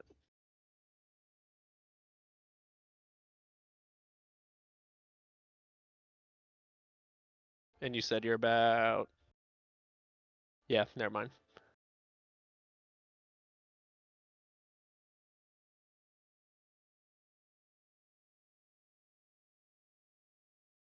Yeah, that'd be way out there for me to like turn and burn. I would turn my commute into about an hour. Mm-hmm.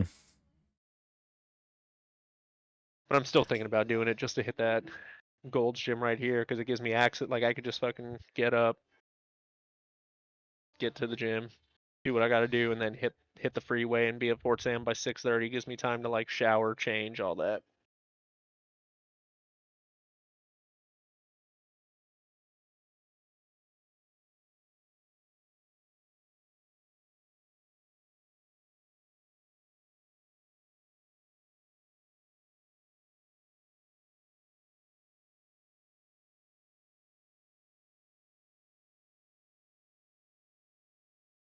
All right. There's also a crunch near me, so I can see what that's all about on like days off.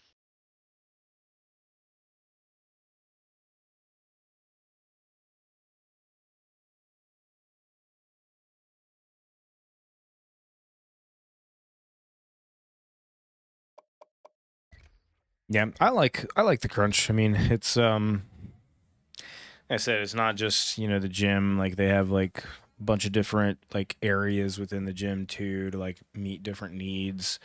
The amenities are nice. You got tanning beds, fucking the water massage things, red light therapy booths. Fucking you were talking about bod pod for you. They're going to be doing a body scan on me tomorrow. Actually, I got to remember that. Oh, nice. Yeah, mine's Thursday, and I decided to do it really early in the morning because I'm doing that in the metabolic panel. So I decided to, because you have to, I don't know what they told you, I have to fast for 5 hours prior. So I'm like, well, if I just Too easy for me. Yeah. Well, it's not only that, but no nicotine, which is also easy for you now. Yeah. For me, like it said, no vigorous workout, like 14 hours. Like pretty much, I just decided to do it like right when I wake up. Just show up to Forts, like go there at 7 and do what I got to do. I forgot what time I told her. I think I said 7:30.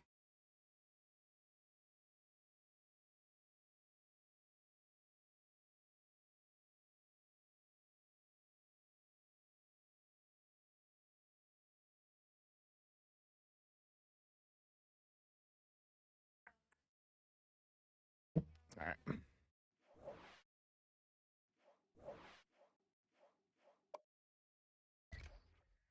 Ooh. And what did you just get did they send you a specific card? Like, did you have to go into the gym, tell them what you did, and then they set you up, or For what? the active and fit thing? Oh, I'm not using that. I'm just paying for Crunch. Nothing else. Oh, I thought you were doing the active and fit. No, I was just suggesting it to you as like an option if that's what you were kind of interested in. Because like for me, like I'm not really going to be in a situation where I'm really ever going to need to be nomadic like that. Like if for whatever reason I can't, like it's literally right across the street from Yeah. my house. Like And if that's I me. find myself in a situation where I am going to any other gym, something has gone terribly wrong. Like Yeah. like I'm the crunch has been struck by fire lightning. And for me, it's like honestly, like doing the active and fit is cheaper than what Gold's Gym membership would cost me if I paid out like their normal prices. Yeah, right. So And there's the incentive for you. Whereas like for me, it's literally $30 a month for the Crunch Fit membership, which is pretty much exactly what you're paying for active and fit. Yeah. Whereas the What I like- enrollment fees are actually less for Yeah. Crunch than it is for active and fit.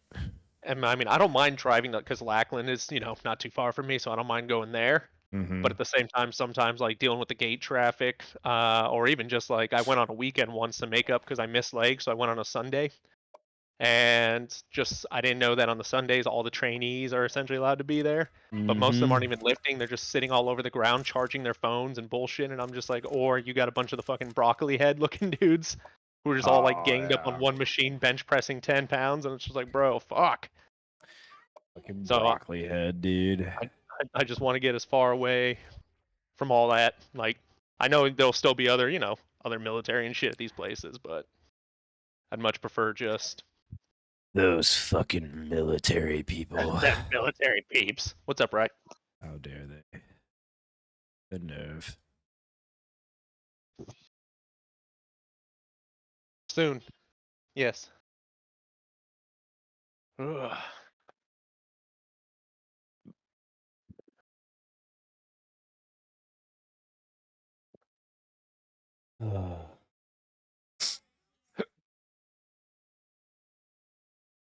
I just have to learn not to be a little bitch as a morning lifter, dude, because I feel so weak in the morning compared to afternoon me. So I know the first like weeks are probably gonna be like readjusting. Gonna be great, man. You're gonna do fine. Well, do you lift empty or do you eat before you go, or you just go empty stomach? I am ampy. I am. Fucking Yep. monster. I'm sitting there, have a whole regimen of like, okay, it's leg day. I got to have this amount of carbs before I go and do this, and this like. Nope. Like today, I forced myself to eat. Like I don't normally eat breakfast that early. I forced myself to eat at 5:30, so I'd have something in me to go fucking lift. Yep. Nothing feels a good workout like self-hatred, and nothing makes me hate myself more than depriving myself of food.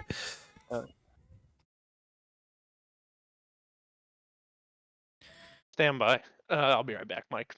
You're good.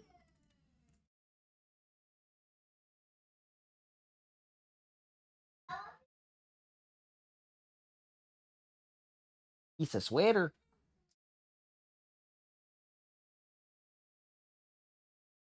Man, y'all be hurting each other way too much.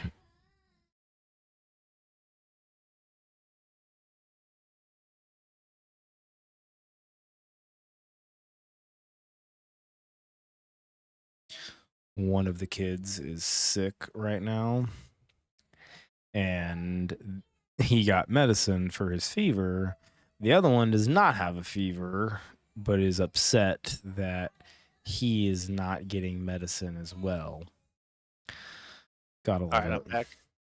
Now you're good.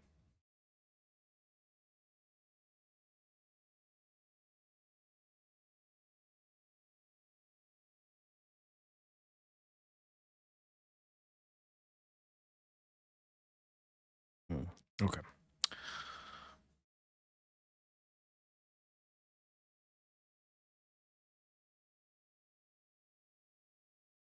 I was telling the stream, one of my kids, so Axel's sick right now, has a fever.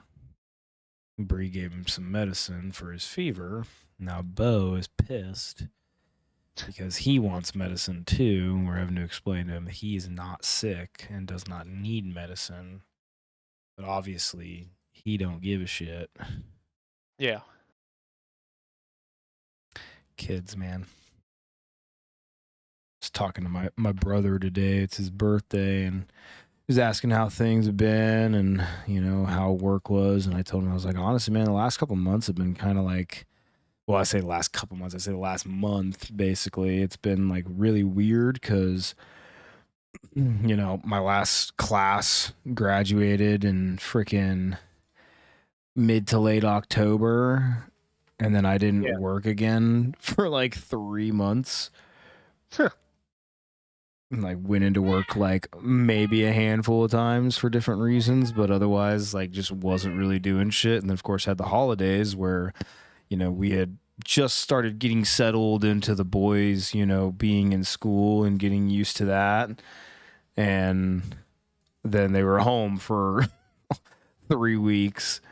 It was like, fuck, like I'm not used to any of this. I'm not used to not working this long. I'm not used to my kids being home this much anymore. Like we had just gotten comfortable with this thing, and then like the rug got pulled out from underneath us. So, like getting back into a rhythm and flow like this last month, ever since the holidays ended, has just been like super weird. Like, but starting to feel normal again. I think that this, like the way that our block is scheduled now, is also kind of like hurting things because we used to pick up the students and then go straight into like TC3 didactics, whereas we picked up the class and then they went into Force Pro and EBH.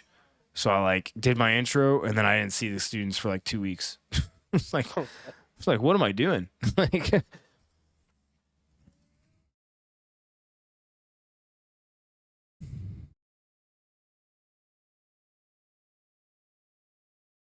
I don't know why I'm so on the fence about this shit right now. Like, I'm just like, fuck it, just pull the trigger. It's only $28 a month, and now I have access to a gym right outside my house. Mm-hmm. And like I said, for me, it just works out because I literally fucking get done, pull on the access road, and I'm literally straight shot onto the 90, and then where I gotta go after that. Mm-hmm.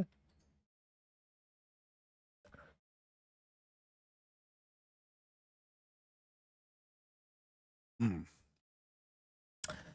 Delicious. Delicious. How pronounced was my glucking there?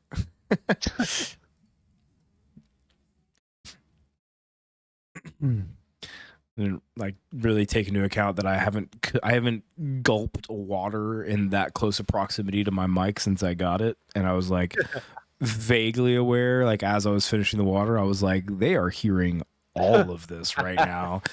Yeah, you're still learning. You'll still learning how to be a streamer.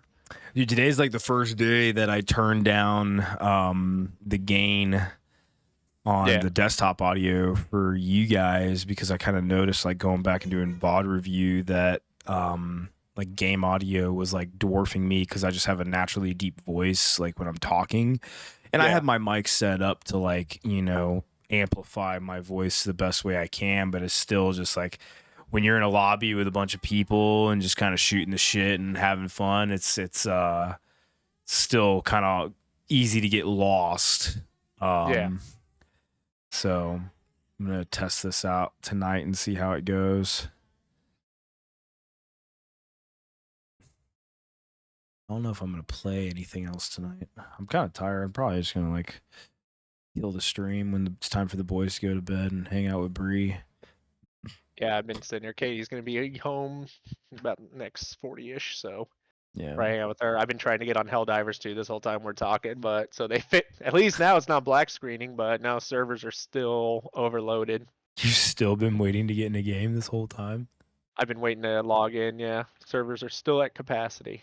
Good lord, dude. So there's so many tricks people try. Like honestly, it's because there is no queue system. Mm-hmm. So it's literally just like you log in, and now they up the counter from 30 seconds to a minute. So if you don't get in, it counts down from or 50 seconds. And then at that point, it tries to let you in. And imagine, pretty much like you said, it's just like that fucking meme. Like, so because there's no queue, it's just fucking. If you get luck of the draw and say like right now I start the game and it lets me in because someone just happened to log off right then and there, then I just circumvented just waiting on the loading screen. Gotcha. So that's kind of the state of it right now. And the other issue is they're not adding.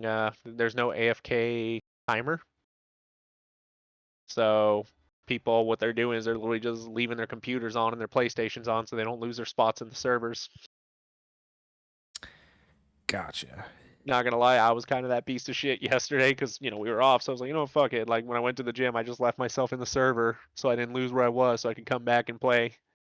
But then it's not fun because if I'm the only one who's on, but my buddies are trying to log on, then because it's a fun game, but it's not really fun solo. But me and my buddy were just shaking, baking all the fucking bugs yesterday. He had the fucking napalm, and I had fucking cluster strike. So I would call in the cluster just to fucking shake them out of their hiding holes, and then he would bake them with the napalm.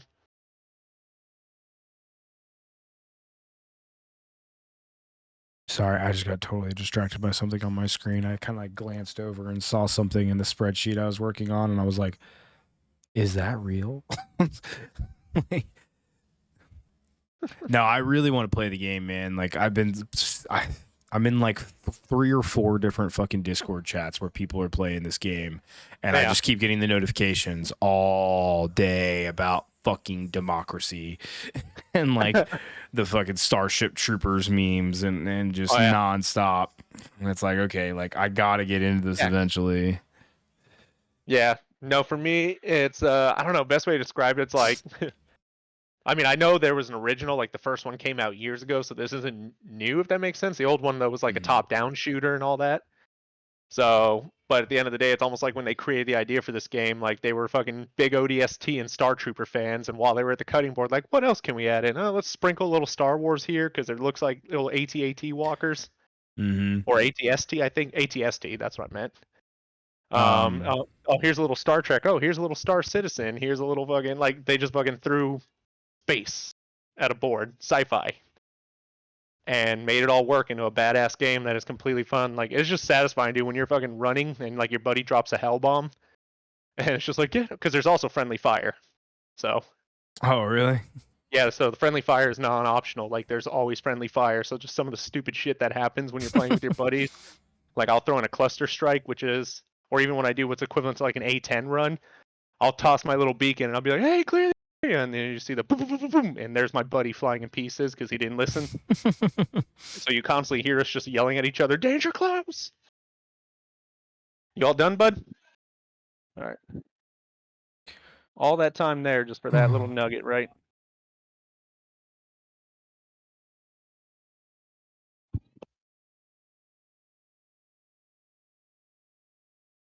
I have to remember that I have this body scan scheduled for tomorrow morning because the last thing I want to do is like start railing my pre-workout while I'm like driving the kids to school and then like get to the gym and be like, "Oh, Mr. Pacheco, right this way," and be like, "Oh my God." Like, Dax? Oh, yeah? Hold on, where's Riley? She needs to do her spelling test.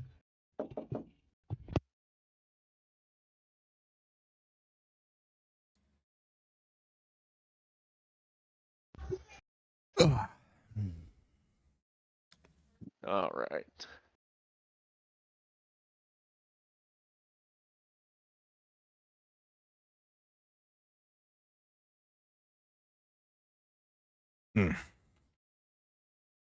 That's what I was doing. I was going to go grab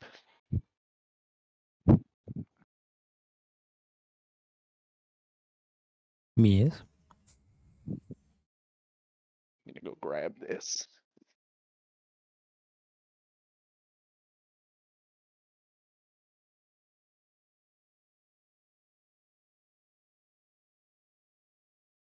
This is good.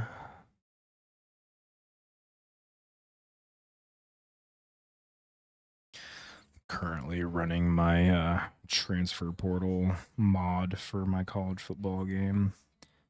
Nice. It's going to be interesting because the new EA College Football 25 game is supposed to be coming out this summer, but the community mod developers for CFB Revamped, aka NCAA 14, that they just basically modded the hell out of to make it better. It's like, Yeah. I love this so much that, like, if some of these features aren't in the new game, I don't even know if I want to play it like over this.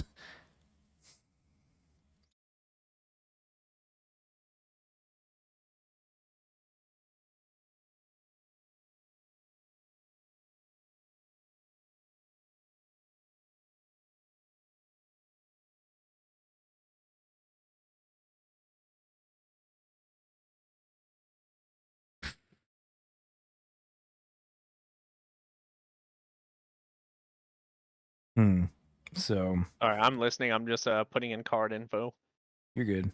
I just thought of something.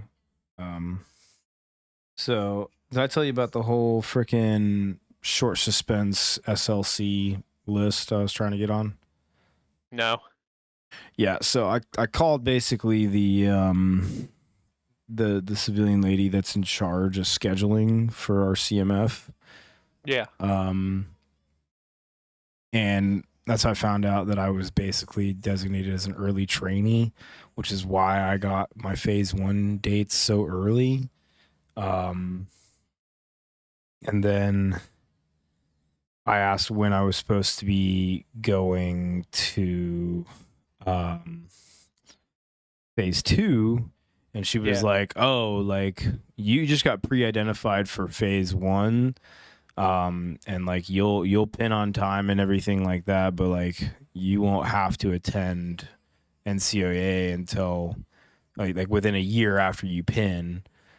We just wanted to prioritize you for phase 1 to get you in the system so that way you can promote on schedule." And I was like, "Oh, okay, cool." And she's like, "But you don't even need phase 1 or any SLC to promote at this point." right, like I don't know. None of it made sense to me. I was like, "What is like?"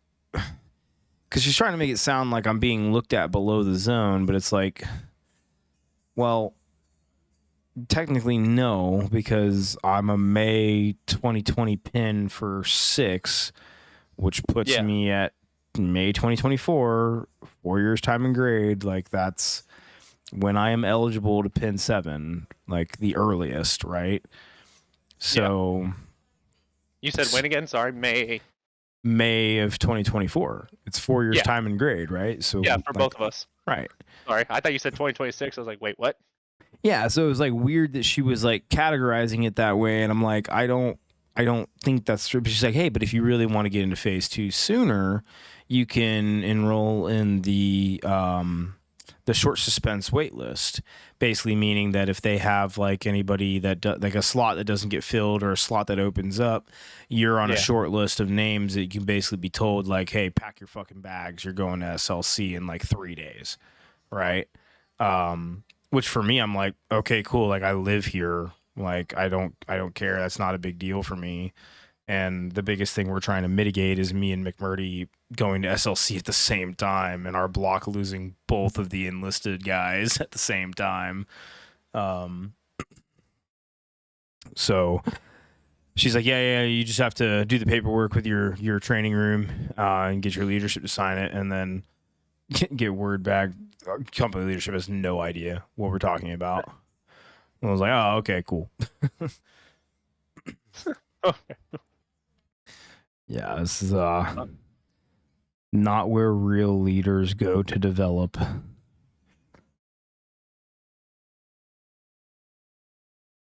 Yeah, I'm what is it?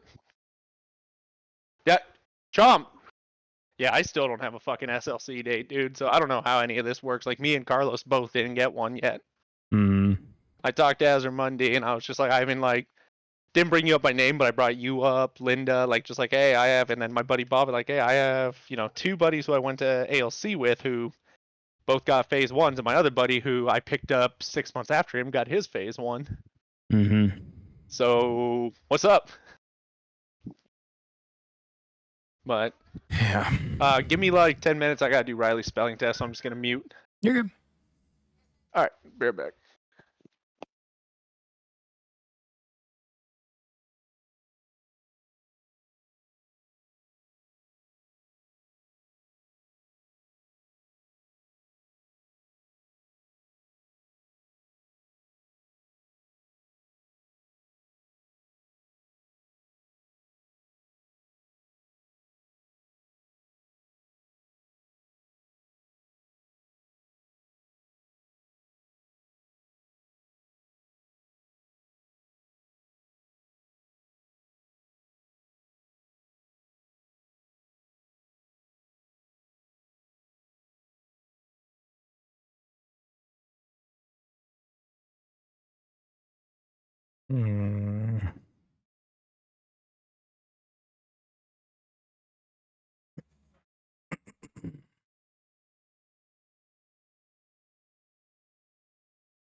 Well, let's see if we get these guys. I thought about pursuing the tight end, but right now, if you bring up my recruiting board, it's oh dear God.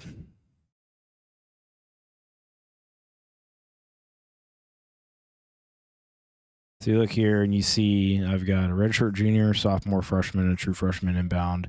They're not the most talented players, right? But there's a lot of youth there, time to develop. And I don't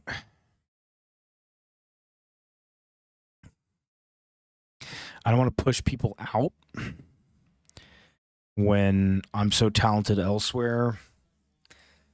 Plus, dedicating the recruiting points to that player takes away from the position groups that I'm really interested in. Like, I need to get a clear number 2 receiver right out of this. That isn't my backup quarterback. Mm-hmm.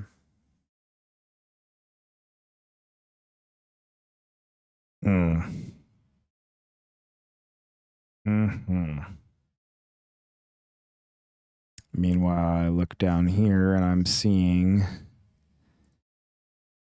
some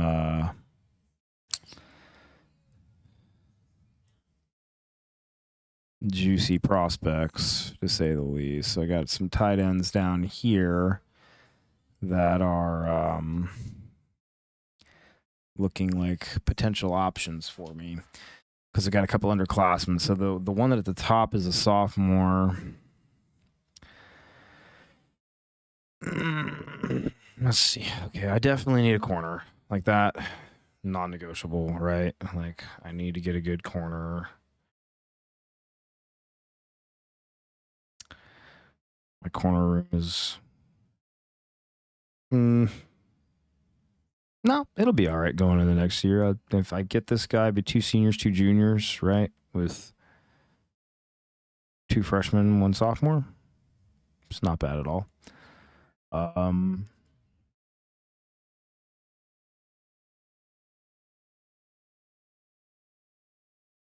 I think I do it. But the problem is like what I don't want to do is I don't want to nuke the recruiting board, right? Sorry. I don't want to nuke the recruiting board by bringing in a 97 overall tight end. That's a sophomore. So, like, yeah, he'll have 2 more years of eligibility. But Grayson's probably going to upgrade into the 90s, which is great.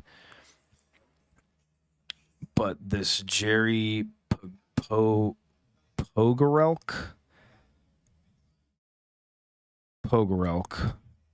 is a true freshman, 83 overall. So he's not going to beat out Grayson.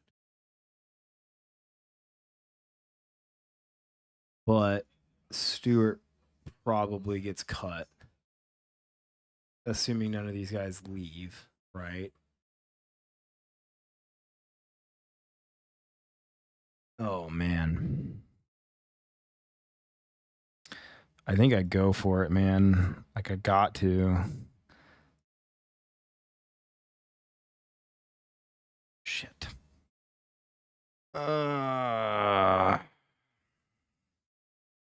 See, I'm running a risk here of potentially losing some of these guys that I do need in pursuit of this guy that, like, I don't really need him, but that is some delectable fruit low hangeth from treeth, whatever you want to call it. Yeah. Okay, we're gonna give it a shot. Is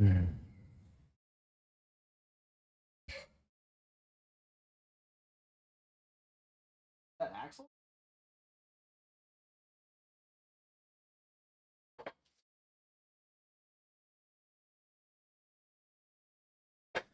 All right, we're running the calculations. Let's see what we get.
All right. Let us see what hath occurreth. We didn't get the wide receiver.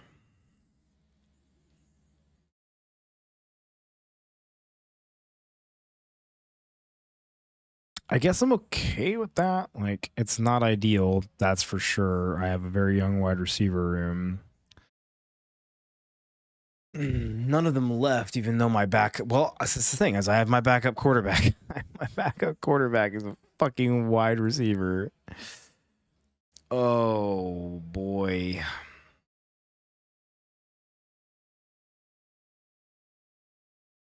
Dude, we just let this guy. Oh. Suggs, this is not my stat sheet. So you missed the part where I explained that a way smarter man than me, by the name of Dr. Arlox, made this. I just use it. He has some very neat directions that even you, my friend, could understand and utilize this tool effectively. Yeah. No, my sheet, which I believe you have seen, is this one, right? It's my recruiting board, which I don't know if I've actually demonstrated this to people before on stream, but like this is all coded too. So like you see how redshirt junior, freshman, sophomore, redshirt summer, they're all different colors. Even their overall ratings are different colors, right? It's because I have them like preset to do that. Right. There you go. The only thing I have to like kind of go in and do manually is when I'm doing like when I'm adding recruits to my board and I want their names highlighted red, I go and I do that individually. But right now, what I need to do, what am I fucking? All right, here we go. Bring that in. Now we add the new guys. So in the transfer portal, we picked up. God, phone, get off my mouse cable. So we picked up redshirt junior cornerback Reggie Gillespie, who is an 89 overall. Welcome to the cream team, Gillespie. Then we got Josh Lindbergh, defensive tackle, redshirt sophomore, 88 overall. Welcome to the cream team. And then this cursed ass tight end name, Jerry Pogorelk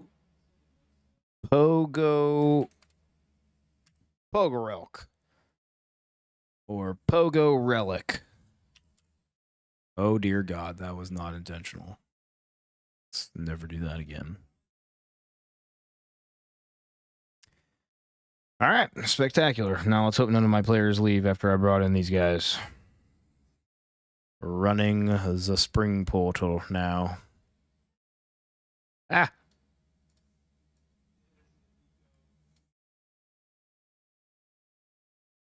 If anybody knows, I probably have to look that up. There's got to be a better way where like the window capture auto fits or like auto resolutes itself in OBS, because like doing that manually, switching between displays is pretty fucking annoying.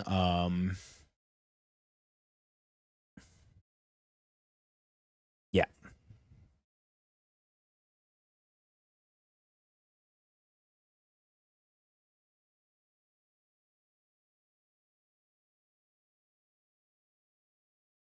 That'll be homework for tomorrow, I guess.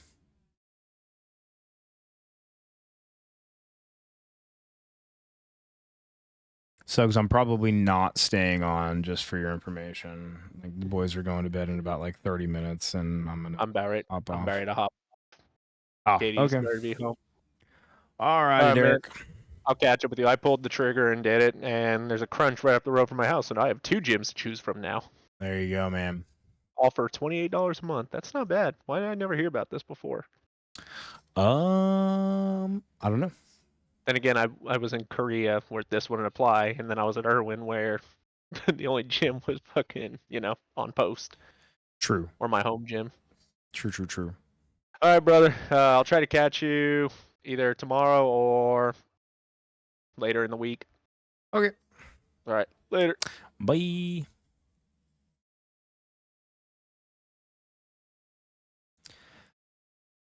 Oh, man. I see you playing Helldivers there, Suggs.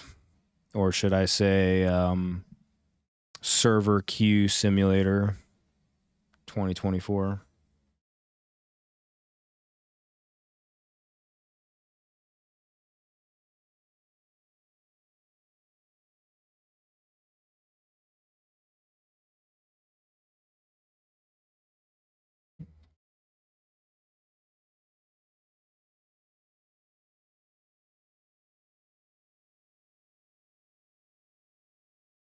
I've got to lose a tight end on this one. Like, there's no way they stay, right?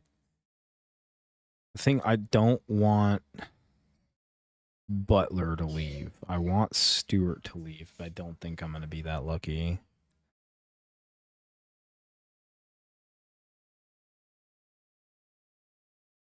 Looks like we got lucky.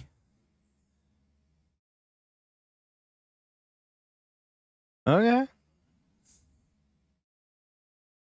I fucks with this.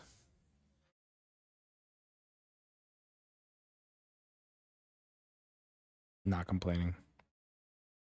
Not even a little bit.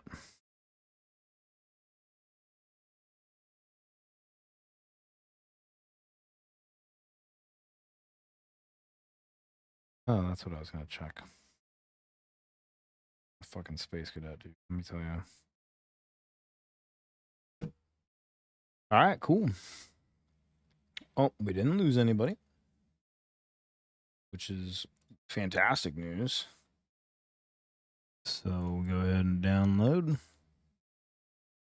and wait millions and millions of years for it to whoosh away. Ugh.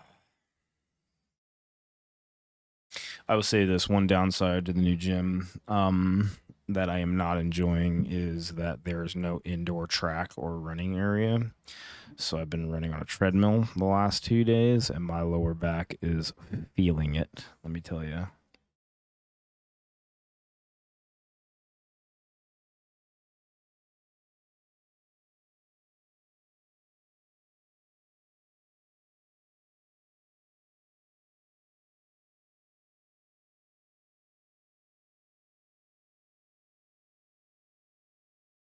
Okay, I know I said millions and millions of years for this download, but I didn't think it meant this long.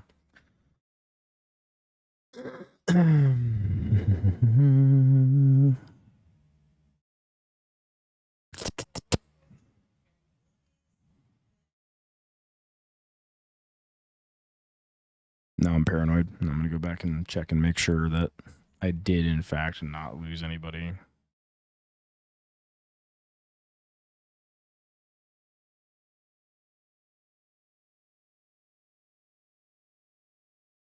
Survey says great success.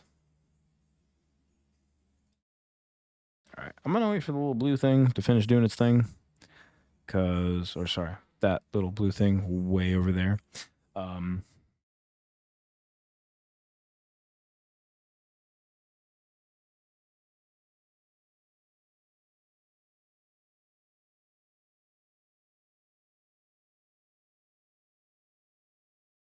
I want to build a house. Sorry, random thought. All right, cool, whooshy thing. I don't mean like build one like with my bare hands, although like maybe, with a team of people I would enjoy doing that. Like doing it by myself would be an arduous task to say the least.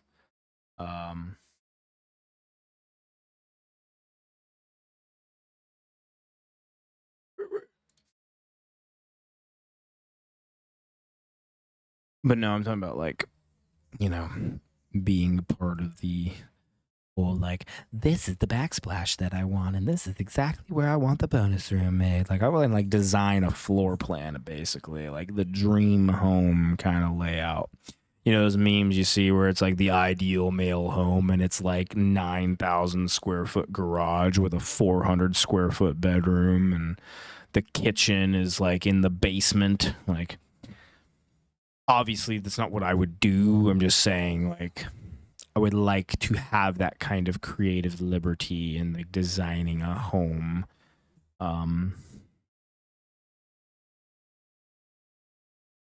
And not even necessarily just for me, just be like, kind of playing around with different, floor plans and formats and whatnot.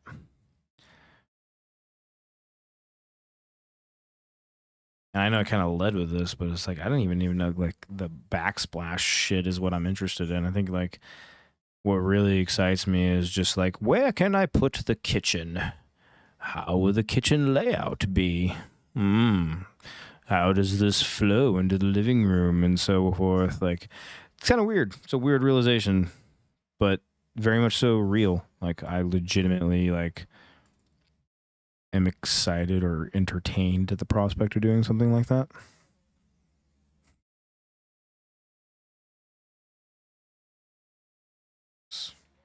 Sign number 6,504 that I am getting old.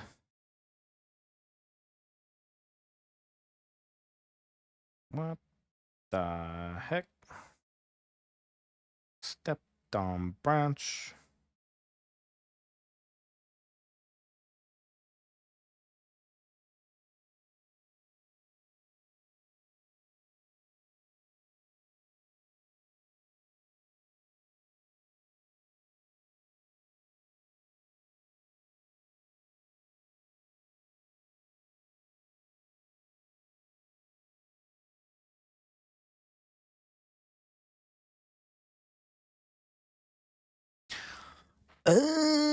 Okay.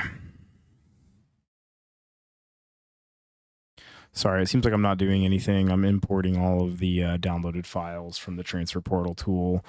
And the last one, the play file in particular, is like the longest one to download and import. So should be good now. Closing it up. I'm gonna move the old, oh dear God in heaven.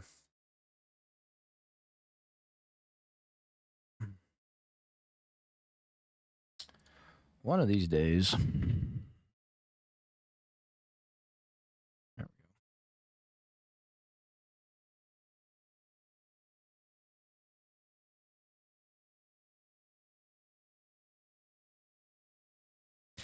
There we go.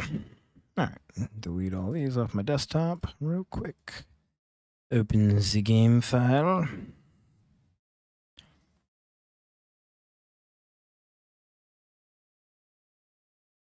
That. Hoping I can get all the way to the preseason side of things before it's time to shut off the stream. That's the goal. So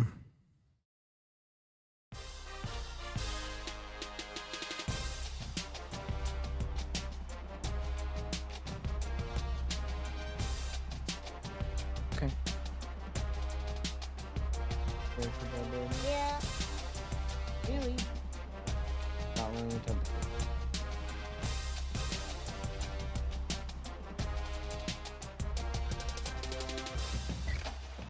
Okay. Should probably check him in the morning. If he's lethargic too, it could just be onset of symptoms is a little bit slower than Axel.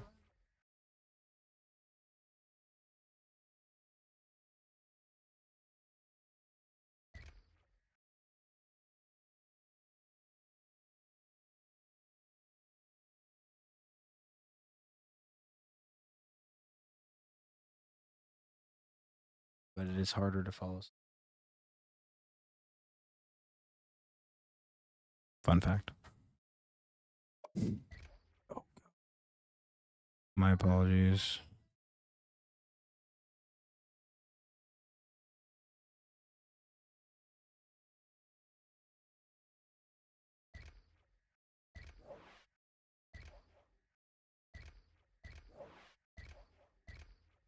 Gotta convince all these guys to stay.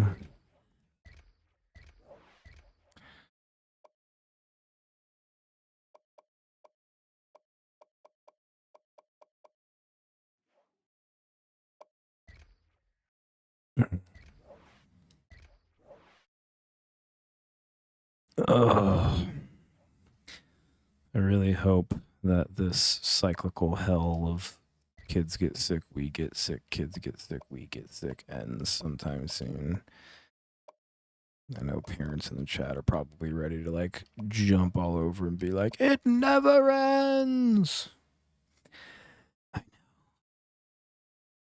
I'm just so tired all the time.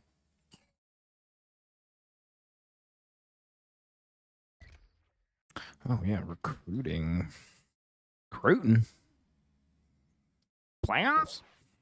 Hey, playoffs. Playoffs.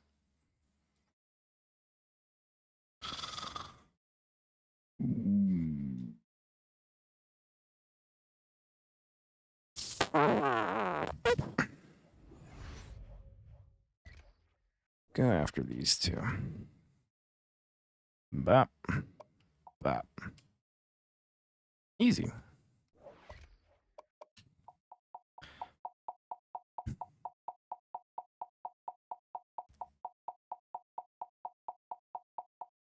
What?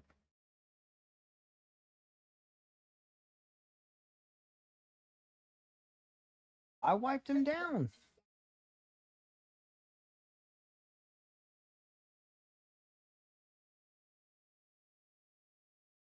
Like, show me. I'm not doubting you. I just want to see it. Like how bad it actually turned out because it looked okay.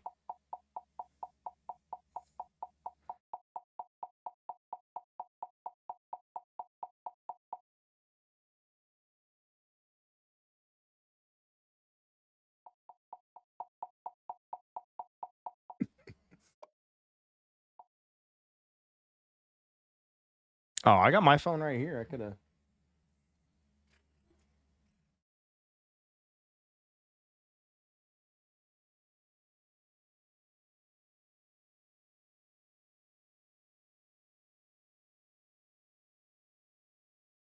Oh, I definitely.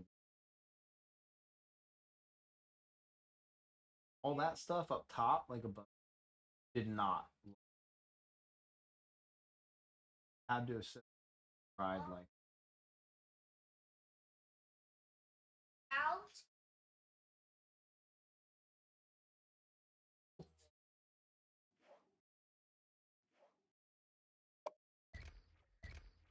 Oh, I'm sorry, Bubba.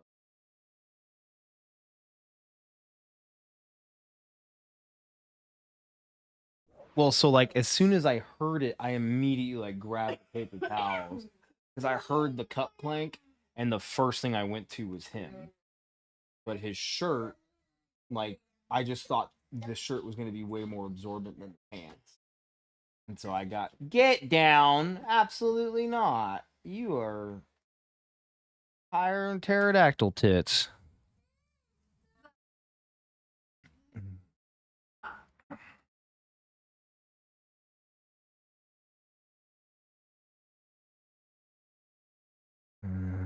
Uh-uh.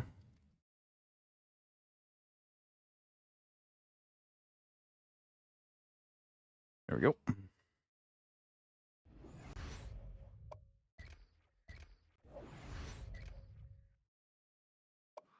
Let's get this done.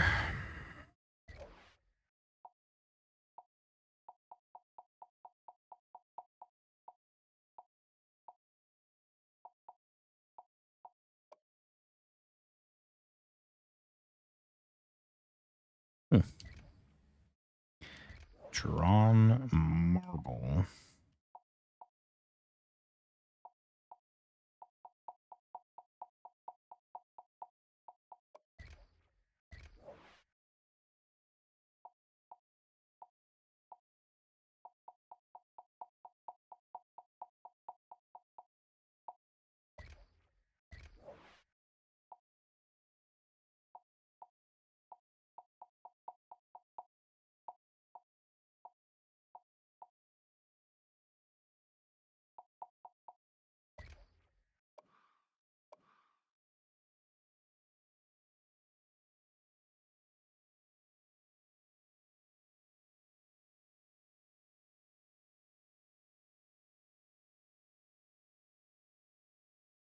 Mm. All right, I'm gonna call it on that. I got some sick kiddos that need to get put to bed. We're about 10 minutes early for bedtime, but when your kids tell you they got to go to bed, they probably mean it because your kids don't ever tell you they want to go to bed. But it's been fun. Probably not getting back on. Probably just gonna chill, hang out with Bree tonight, have a good time. But it's been real. It's been fun. It has, in fact, been real fun. To all the new people that joined the Cream Team today, we thank you. We thank you greatly, and we are always looking for new recruits. So let's keep them coming. All right. Bye.